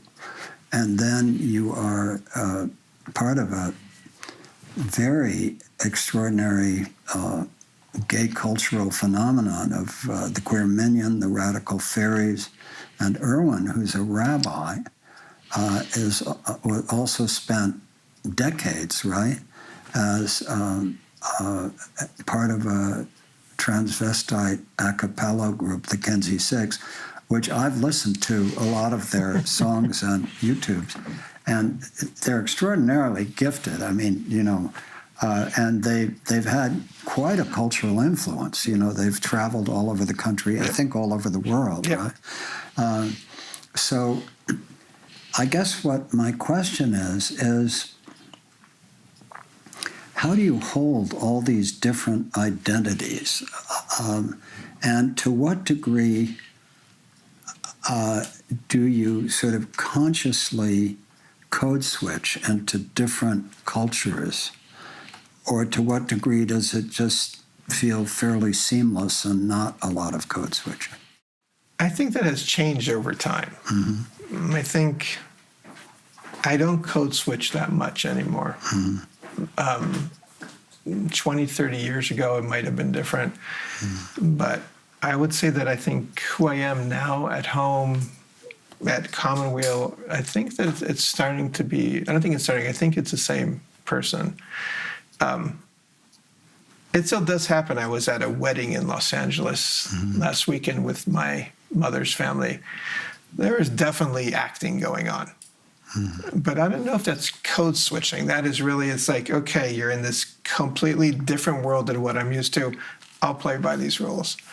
And that was out of respect to the family. But I don't think I do code switching anymore. I think that all those identities have been somewhat integrated. I'm wondering if that's true. I'd have to think about it, but I think there's a consistency. I think how it manifests triggers different reactions and different relationships, or how who I am works out at home with the family, or how it works at Commonweal or in other spaces differs. But I think that I've learned to really hold on to who I'm discovering who I am. And while that is changing, I don't think I have a significantly different switch. I mean, there's, you behave different around different people. I think that goes without saying, but I don't think that is code switching in the sense of like I am different with my queer friends than I am with my family, or I am with my work people. Like if you saw me in other settings, you would not be surprised. How do you, and for that matter, Erwin, hold what's going on in Israel right now? Israel is the hardest one. I mean, it's the what I grew up with was very sheltered. My idea of Israel with this idealized version of a naive perspective of this is the homeland that we're coming through and we have the right. The narrative that there are other people living here never entered. The war of independence was independence from oppression. It was not an independence that resulted in exiling and conquering people. And it took time for that to sit in. It took time for that to settle in. So today, looking at Israel, it's very complex. And there's a challenge about talking about it in the U.S. because the conflict in Israel is ancient. I mean, it goes back as much 20 years, 100 years, and 1,000 years, the relationships between Jews and Muslims and Christians. And that land carries all of that pain and burden. And it's kind of like the polycrisis. It's not a question of solving it. It's like, how much can we heal? So it's a very mixed relationship. I mean, it's easy to dismiss the leadership as being far right and crazy and racist, which is all true, and having the fear of that infiltrate the culture. But just the existence of the state of Israel, the idea that Jews live in this land, well, they probably have lived there throughout history. There's probably always been Jews in Israel, but that doesn't necessarily give the rights to all the Jews to live there. There's no easy way of how to parse it so that one could hold on to it in a way that feels right or just. So it's recognizing the complexity of it and being able to hold that with a lot of sadness. I mean, the pain and suffering that's going on there is profound. And with the current government, it's really widespread. I mean, just the number of Palestinians killed in the last 6 months has dramatically increased as a direct result of this government. It's like almost as if it's a policy decision. But that's, Israel has this magic of, it can always get worse. It's like, it's throughout history, it's like you look, it's like, God, it's so bad, and then it gets worse, and then it gets worse, and then it gets worse. I don't know where it's going. There's a lot of places on that land that feel dear to me, that I'm connected. There's a lot of people that I'm connected there. But it's kind of like the polycrisis in that it's omnipresent and you have to learn how to hold it and to look at it and make meaning out of it as much as you can. Well, I mean, one thing that's just very real, what's going on in Israel is going on in the United States, it's going on in Hungary, it's going on in Poland, it's going on all over the world where the reality of almost unbearable tensions are driving people toward autocratic and repressive forms of government. So it's part of a global phenomenon. It's not just Israel. But there's also the way I see it is that autocratic governments come and go, right? We've been through this before. I mean, World War II, you had Italy, you had Mussolini, you had Stalin, you had Hitler, you had Japan. I bet there was a similar conversation. So I look at kind of the wave of history as it rides on this substrata of another narrative. So like the history of Israel for the last 2,000 years, or if you look at the Western world, it's like there is a substrata of capitalism that holds all these things on top of it. I mean, these autocratic governments, depolarization, that existed in the US before. It's like at this point, it's like I can't even imagine how we're going to take the next step. But it's supported by this underlying deep structure of, in this country, I think it's the kind of the American ideologies, some of the Christian ethics, the capitalist and democratic structures. That's the substrata that holds these autocratic cultures, the Democrats, the Republicans, they come and go. It's the substrata that I'm looking at, and that's what I'm looking at in Israel. We're looking at these thousands of years of history.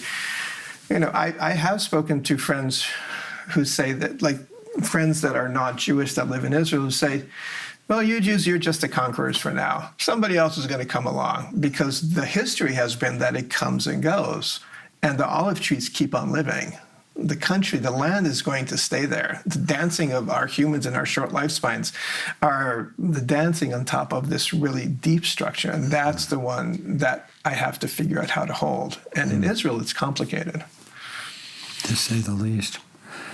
I don't feel a need to go through each of the other iterations of your life in detail, but briefly, did the consulting with the museums in Los Angeles come after the LGBT Center? Was that the next big chapter? Yeah, and tell us briefly about that. What did you do there? The summer when Erwin was in Provincetown, I met Philip Yanowen, who was the director of education at the MoMA in New York, and he and Abigail Housen developed the visual thinking strategies. And I started working with VTS around 2003. Mm-hmm. And it lasted through 2013. The key thing that comes out of the VTS work is that it built on my cognitive linguistics experience about how people make meaning out of the world around it. What is it that each of us sees through our eyes, and what are the abilities, the capacities, the developmental stages, the intuition, the interpretation we have on the world around us and how we make meaning. So when we talk about polarization, what are the things that have settled in us over the years that affect how we see the world? And when you work with art, and you have the opportunity to be in a space, even in a homogeneous space, and have a conversation, it is amazing to me what people see in the same piece of art.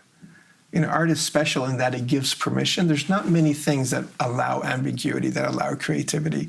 Art, almost by definition, does.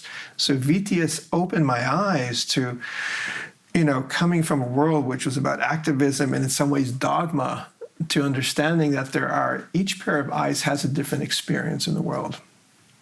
And I think that's informed a lot of my presence here at Commonweal. I worked with VTS for almost 10 years, training hundreds of teachers, if not thousands, teachers and museum educators and others. I still find that work so insightful and so essential, especially when it comes to the complex things that we have here at Commonweal.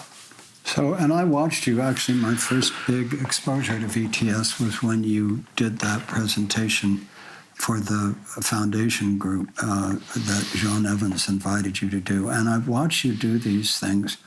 And one of the things that's very striking to me, essentially, the presenter projects an art image on a screen, says to the audience or the students what's going on here. Different people begin to, somebody says what they see. The presenter says, what do you see that makes you say that? Then the presenter repeats what the person has just said and then says, wonderful, what else can we say? And so they go around. So no question that through your leadership, VTS has been taught around the world. And the Obamas made it one of their critical methodologies for supporting the most challenged... Right, the turnaround arts project. Turnaround arts projects, yeah. And including the Native American site. Mm-hmm. What was it? Wounded Knee? Not Wounded Knee. Oh, right, when we did the work in South Dakota. Yeah, exactly. So, but what I want to come to, aside from how widely it's been used, and now it's a Commonweal program, it sort of followed you here, is the level of your mastery at doing these. At some level, anybody can do it, not anybody, but with a certain amount of training, people who have underlying skills can learn to do this. But there's a difference between that and having put in the 10,000 hours right. that makes somebody a master if they've got the underlying skills. And your mastery of that is one of your outstanding gifts. And I think it has a lot to do with how you guide Commonweal. Mm-hmm. It's just like one of your skills is that you listen very deeply. You're not so much someone who learns from written text the way you learn by listening. Right.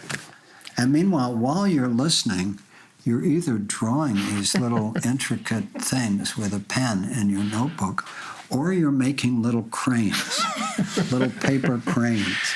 You're divulging all my neuroses. Yeah, so you develop these piles of these little beautiful paper cranes, which you do while you're listening. But the listening is going on a separate channel from the drawing or the crane making, and people feel deeply heard. And then what goes with that is that you remember it. It's not just that you listen, that the auditory memory is incredibly strong. Well, growing up in Israel, you don't learn how to listen. Israelis are not known for their listening skills. That was the learning VTS, especially with Philip, who's a master at this, was as transformative as discovering the heart circle with the fairies. Mm-hmm. Because it really honed in my ability to connect. I do listen very intently. The reason I doodle or fold cranes is so that I don't distract myself, so that I stay focused and I don't multitask in my brain while I'm listening. So when I do that, it keeps me just enough distracted on the crane or on the doodling to be fully attentive. And the practice of VTS, the practice of paraphrasing, is really a way of deepening listening. And I've developed this habit, to some people may be annoying, of when you say something that's unclear, I'll ask for an explanation. I'll sometimes even phrase it with the VTS question. But in any form of communication, there's many layers, and usually they're not essential for the basic function, but at times you really want to understand what someone has to say.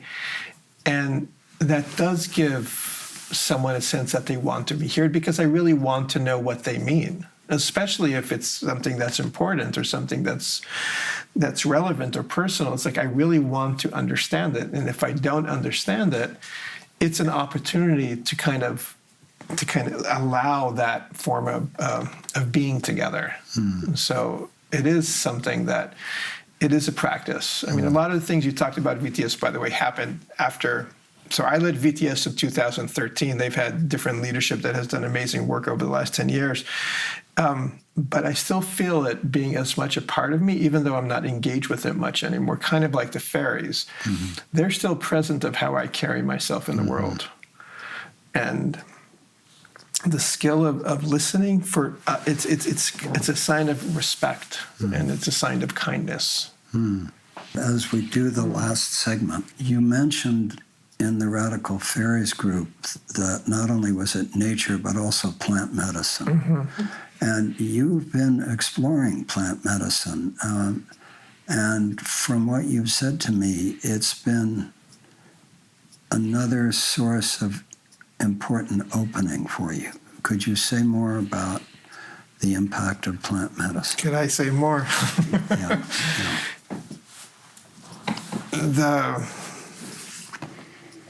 The trajectory, as I mentioned before, I very much lived in my head. And it started to break down with different moments in life, the HIV diagnosis being a big one, VTS being another. But I'm very frontal cortex heavy is how I have moved through the world. I'm not the smartest guy in the world, but I get by. And I find intellectual and academic conversations fascinating.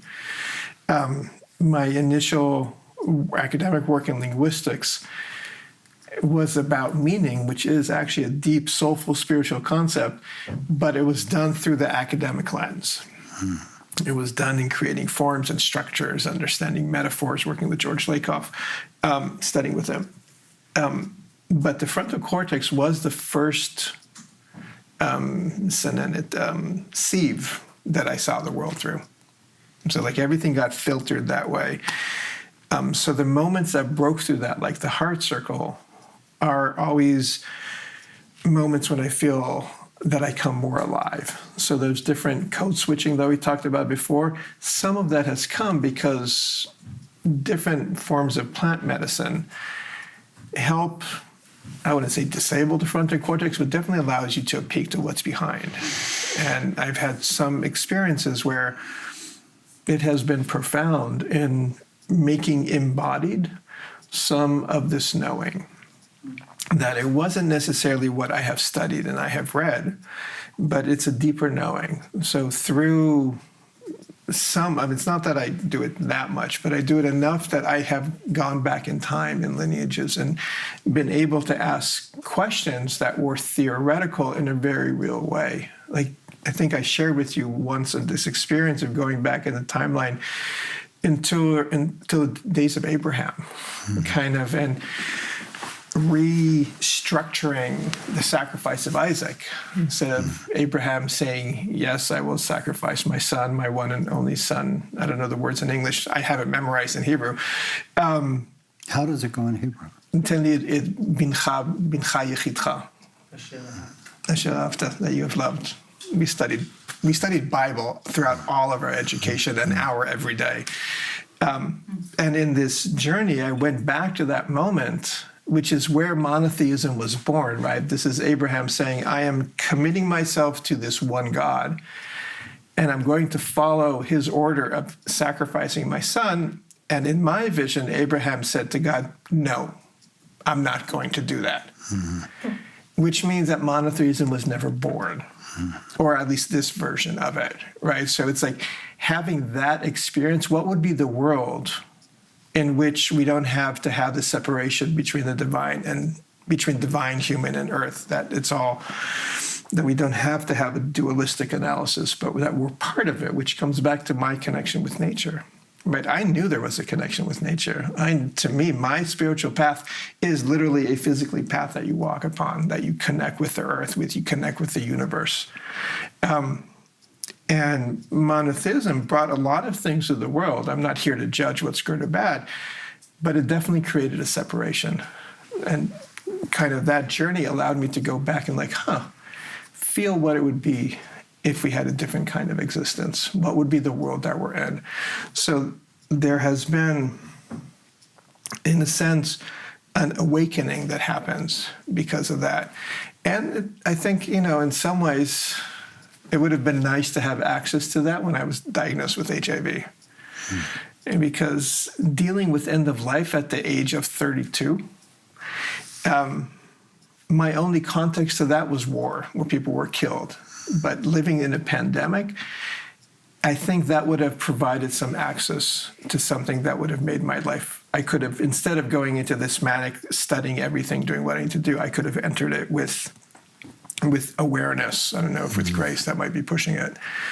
So there's something about these medicines that open doors. I don't believe they radically change you. I think that takes work, that takes time. It's not like you could, in one mushroom trip, suddenly achieve what someone has achieved in 10 years of meditation.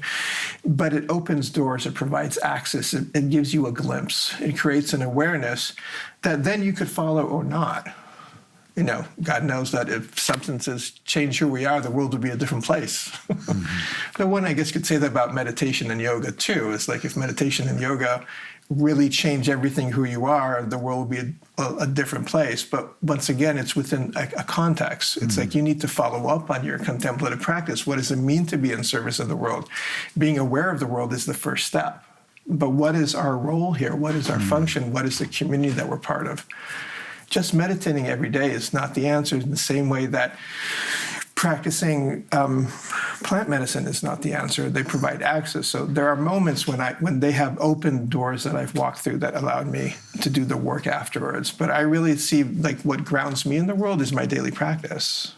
That, to me, is the foundation of how I stay present in the work that we do, especially in this place when we're looking at things like the polycrisis and other challenges. To me, that is a lot more powerful than the plant medicine experiences.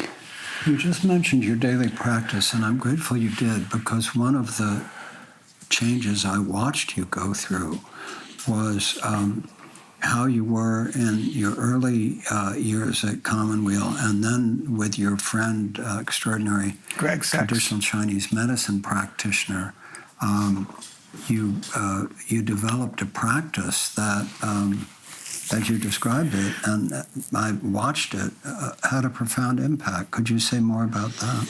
So my dear friend Greg LeBeau, I met him in that same time when I met Erwin. A lot of things happened. I met Ann and Suji, I met Greg, I met Erwin. We were kids. He was 25, I was 29. And then we became very close friends, and Greg had his own path and ended up being a student of Chinese medicine. He's now a Chinese medicine practitioner. And because Greg and I had this very deep soul connection, and I think he's someone in which I am aware that it is a connection at that level, we learn a lot from each other. And through that, I learned a lot about the Tao and the Chinese cosmology. And that has been very influential in how I see the world. And also, so I did an intensive with Greg once for a week, and out of it, we developed a practice. I mean, it evolves over time, but it's, I alternate between doing Tai Chi practice and a shadow yoga routine. That both of them I learned from Greg. And that is essential in keeping me on my feet and conscious. I think I can deal with the pressures of life because that holds me, that embodied experience. I used to meditate every day. This is a different kind of experience. I still do meditate, but it's really the embodied practice that keeps me focused and grounded every day. And I know you saw the transformation, and I attribute a lot of my ability to deal with a lot of things because every day I bring myself into these this movement. It's kind of like embodied meditation in a sense that keeps my core aligned. I mean, from the outside, the experience was you moved from a certain tentativeness about your leadership style to an embodied leadership style, which was very markedly different. It was like, okay, here I am, here's how I do this. Yeah, and I think that manifests, you were asking before, is like this idea around leadership when we bring other people in, this idea of a stewardship circle. Mm-hmm. I think it comes from that as well. Mm-hmm. It's the understanding that it's not about one person and one ego, but that we're living in a living and breathing cycle. Mm-hmm. Jennifer Stoll asked, what impact having this conversation has had on me. And first of all, I've known many of the pieces, but putting them all together this way is just a gift. Second thing is, I'm impressed by the courage I think it took to decide that you wanted to do this. I mean, this is coming out in a certain way, right? It's like really, there's nothing. I asked you in advance, is there anything you wanted to put off boundaries? And you said no, So just the willingness to be present in all these different aspects of yourself, to me, it takes some courage to do that for any of us in our lives, The third thing is that we've touched on your story and how you experience it, but we really haven't touched on my experience of your extraordinary skills in leading Commonweal. And I will only say that I, as a deep introvert who has always wanted a half-hidden life, created a half-hidden organization, and there's a reason why nobody can explain what Commonweal is, because it hasn't had that kind of external identity. It was like, just keep a low profile and do the work and let the program shine and be of service in the world. And essentially, as you said, health and healing, education, the arts, environment and justice, resilience. But it's really a license to do whatever form of service we can figure out is useful at any given time. Sorry. It's really a form of service that gives us a license to do whatever seems to be of use at any given time. And I think that has been part of the genius of Commonweal, that unlike organizations that have one theme that they follow, we follow, depending on how you count, but at least a dozen, you know. And then this sense that the fundraising isn't centralized, the program directors are the flower, they can do their work and need to find their own sources of support. And the observation of our friend and colleague Catherine Fulton, who's the vice chair of the board, that she has rarely seen a founder and a successor work as well as you and I have together. And she said that usually one of two things happens, that the founder stays too long, or the founder leaves and says, it's yours, I'm out of here. Right. And in our case, we've just found this amazing natural ability over 10 years.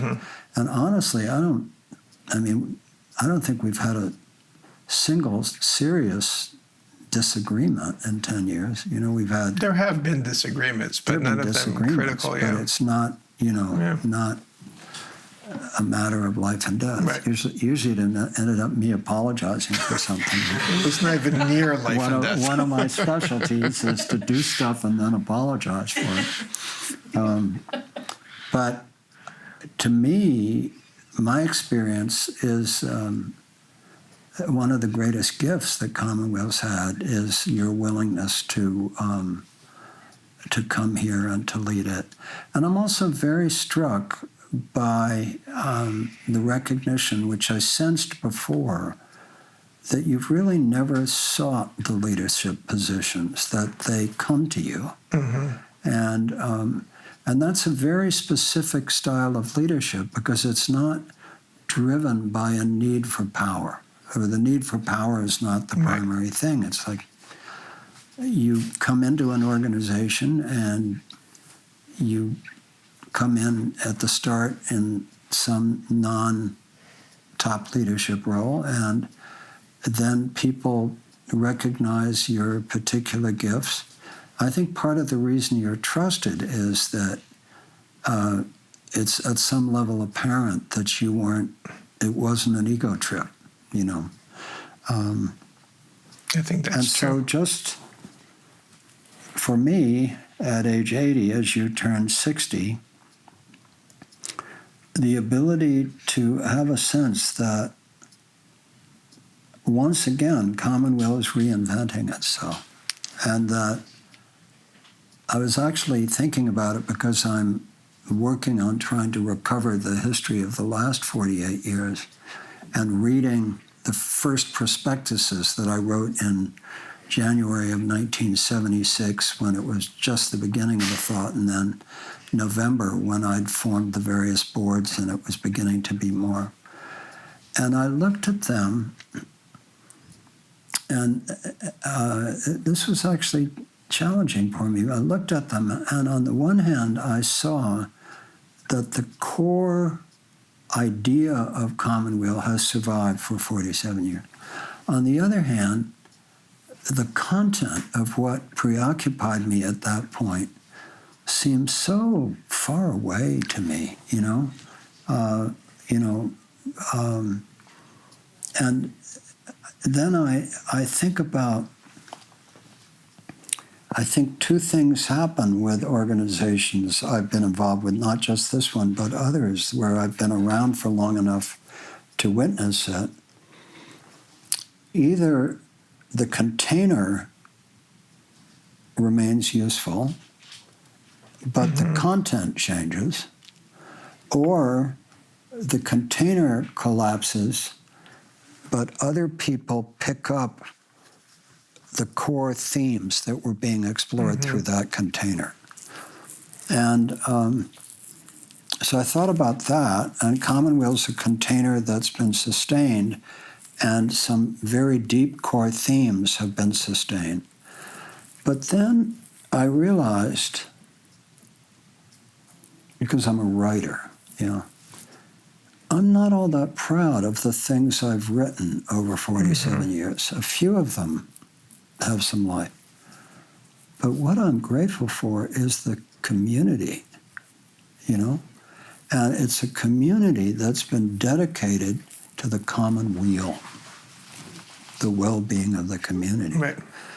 And what that means has changed, although there have been these core themes that have held through this period of time. And then I realized that there was something deeper than the community that I was grateful for. And it was the impulse behind the community. It was that hundreds of people and thousands of friends have over 47 years shared an impulse to contribute part of their lives to a shared work of service. And so what I really identify with is not the writing and not the history.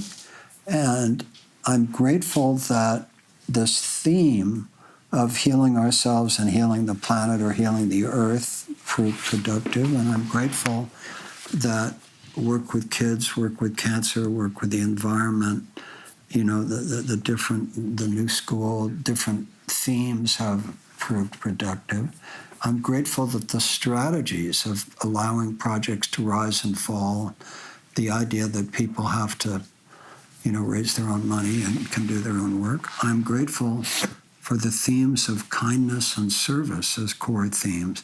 I'm very grateful for the theme of embracing error as opposed to punishing it.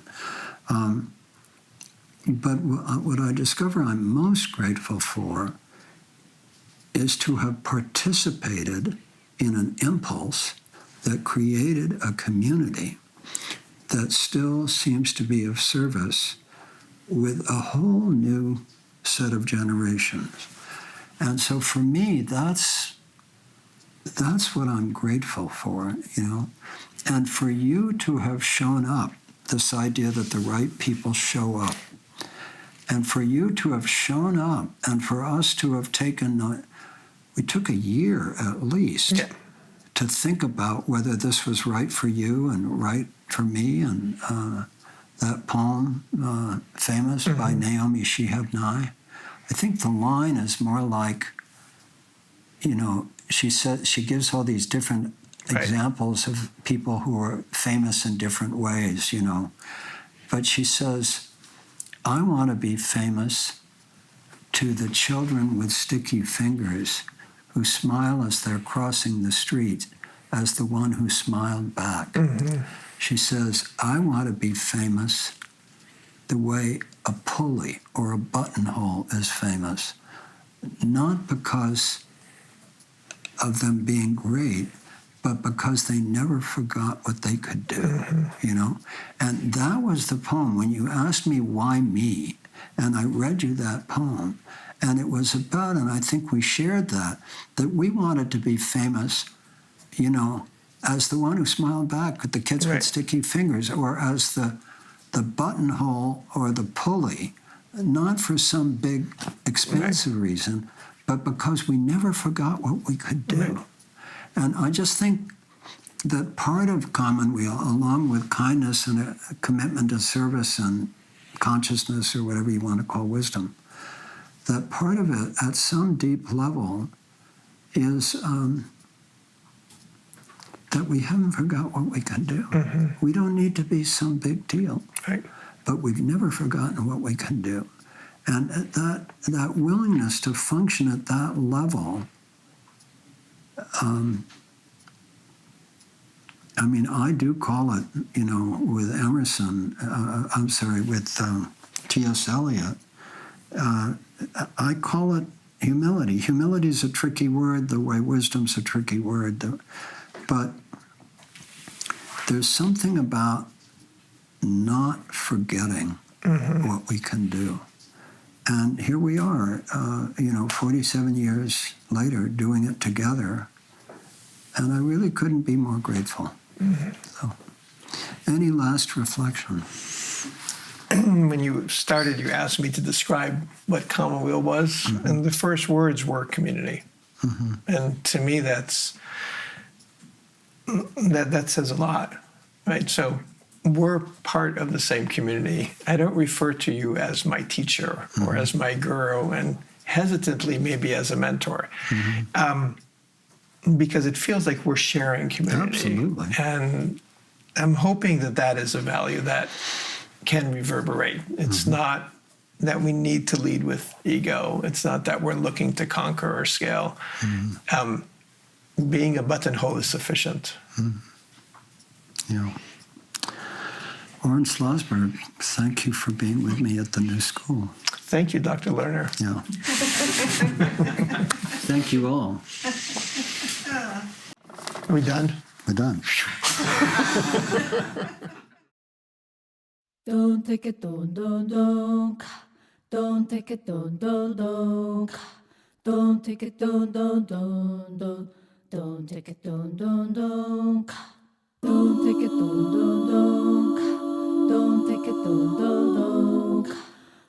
take it,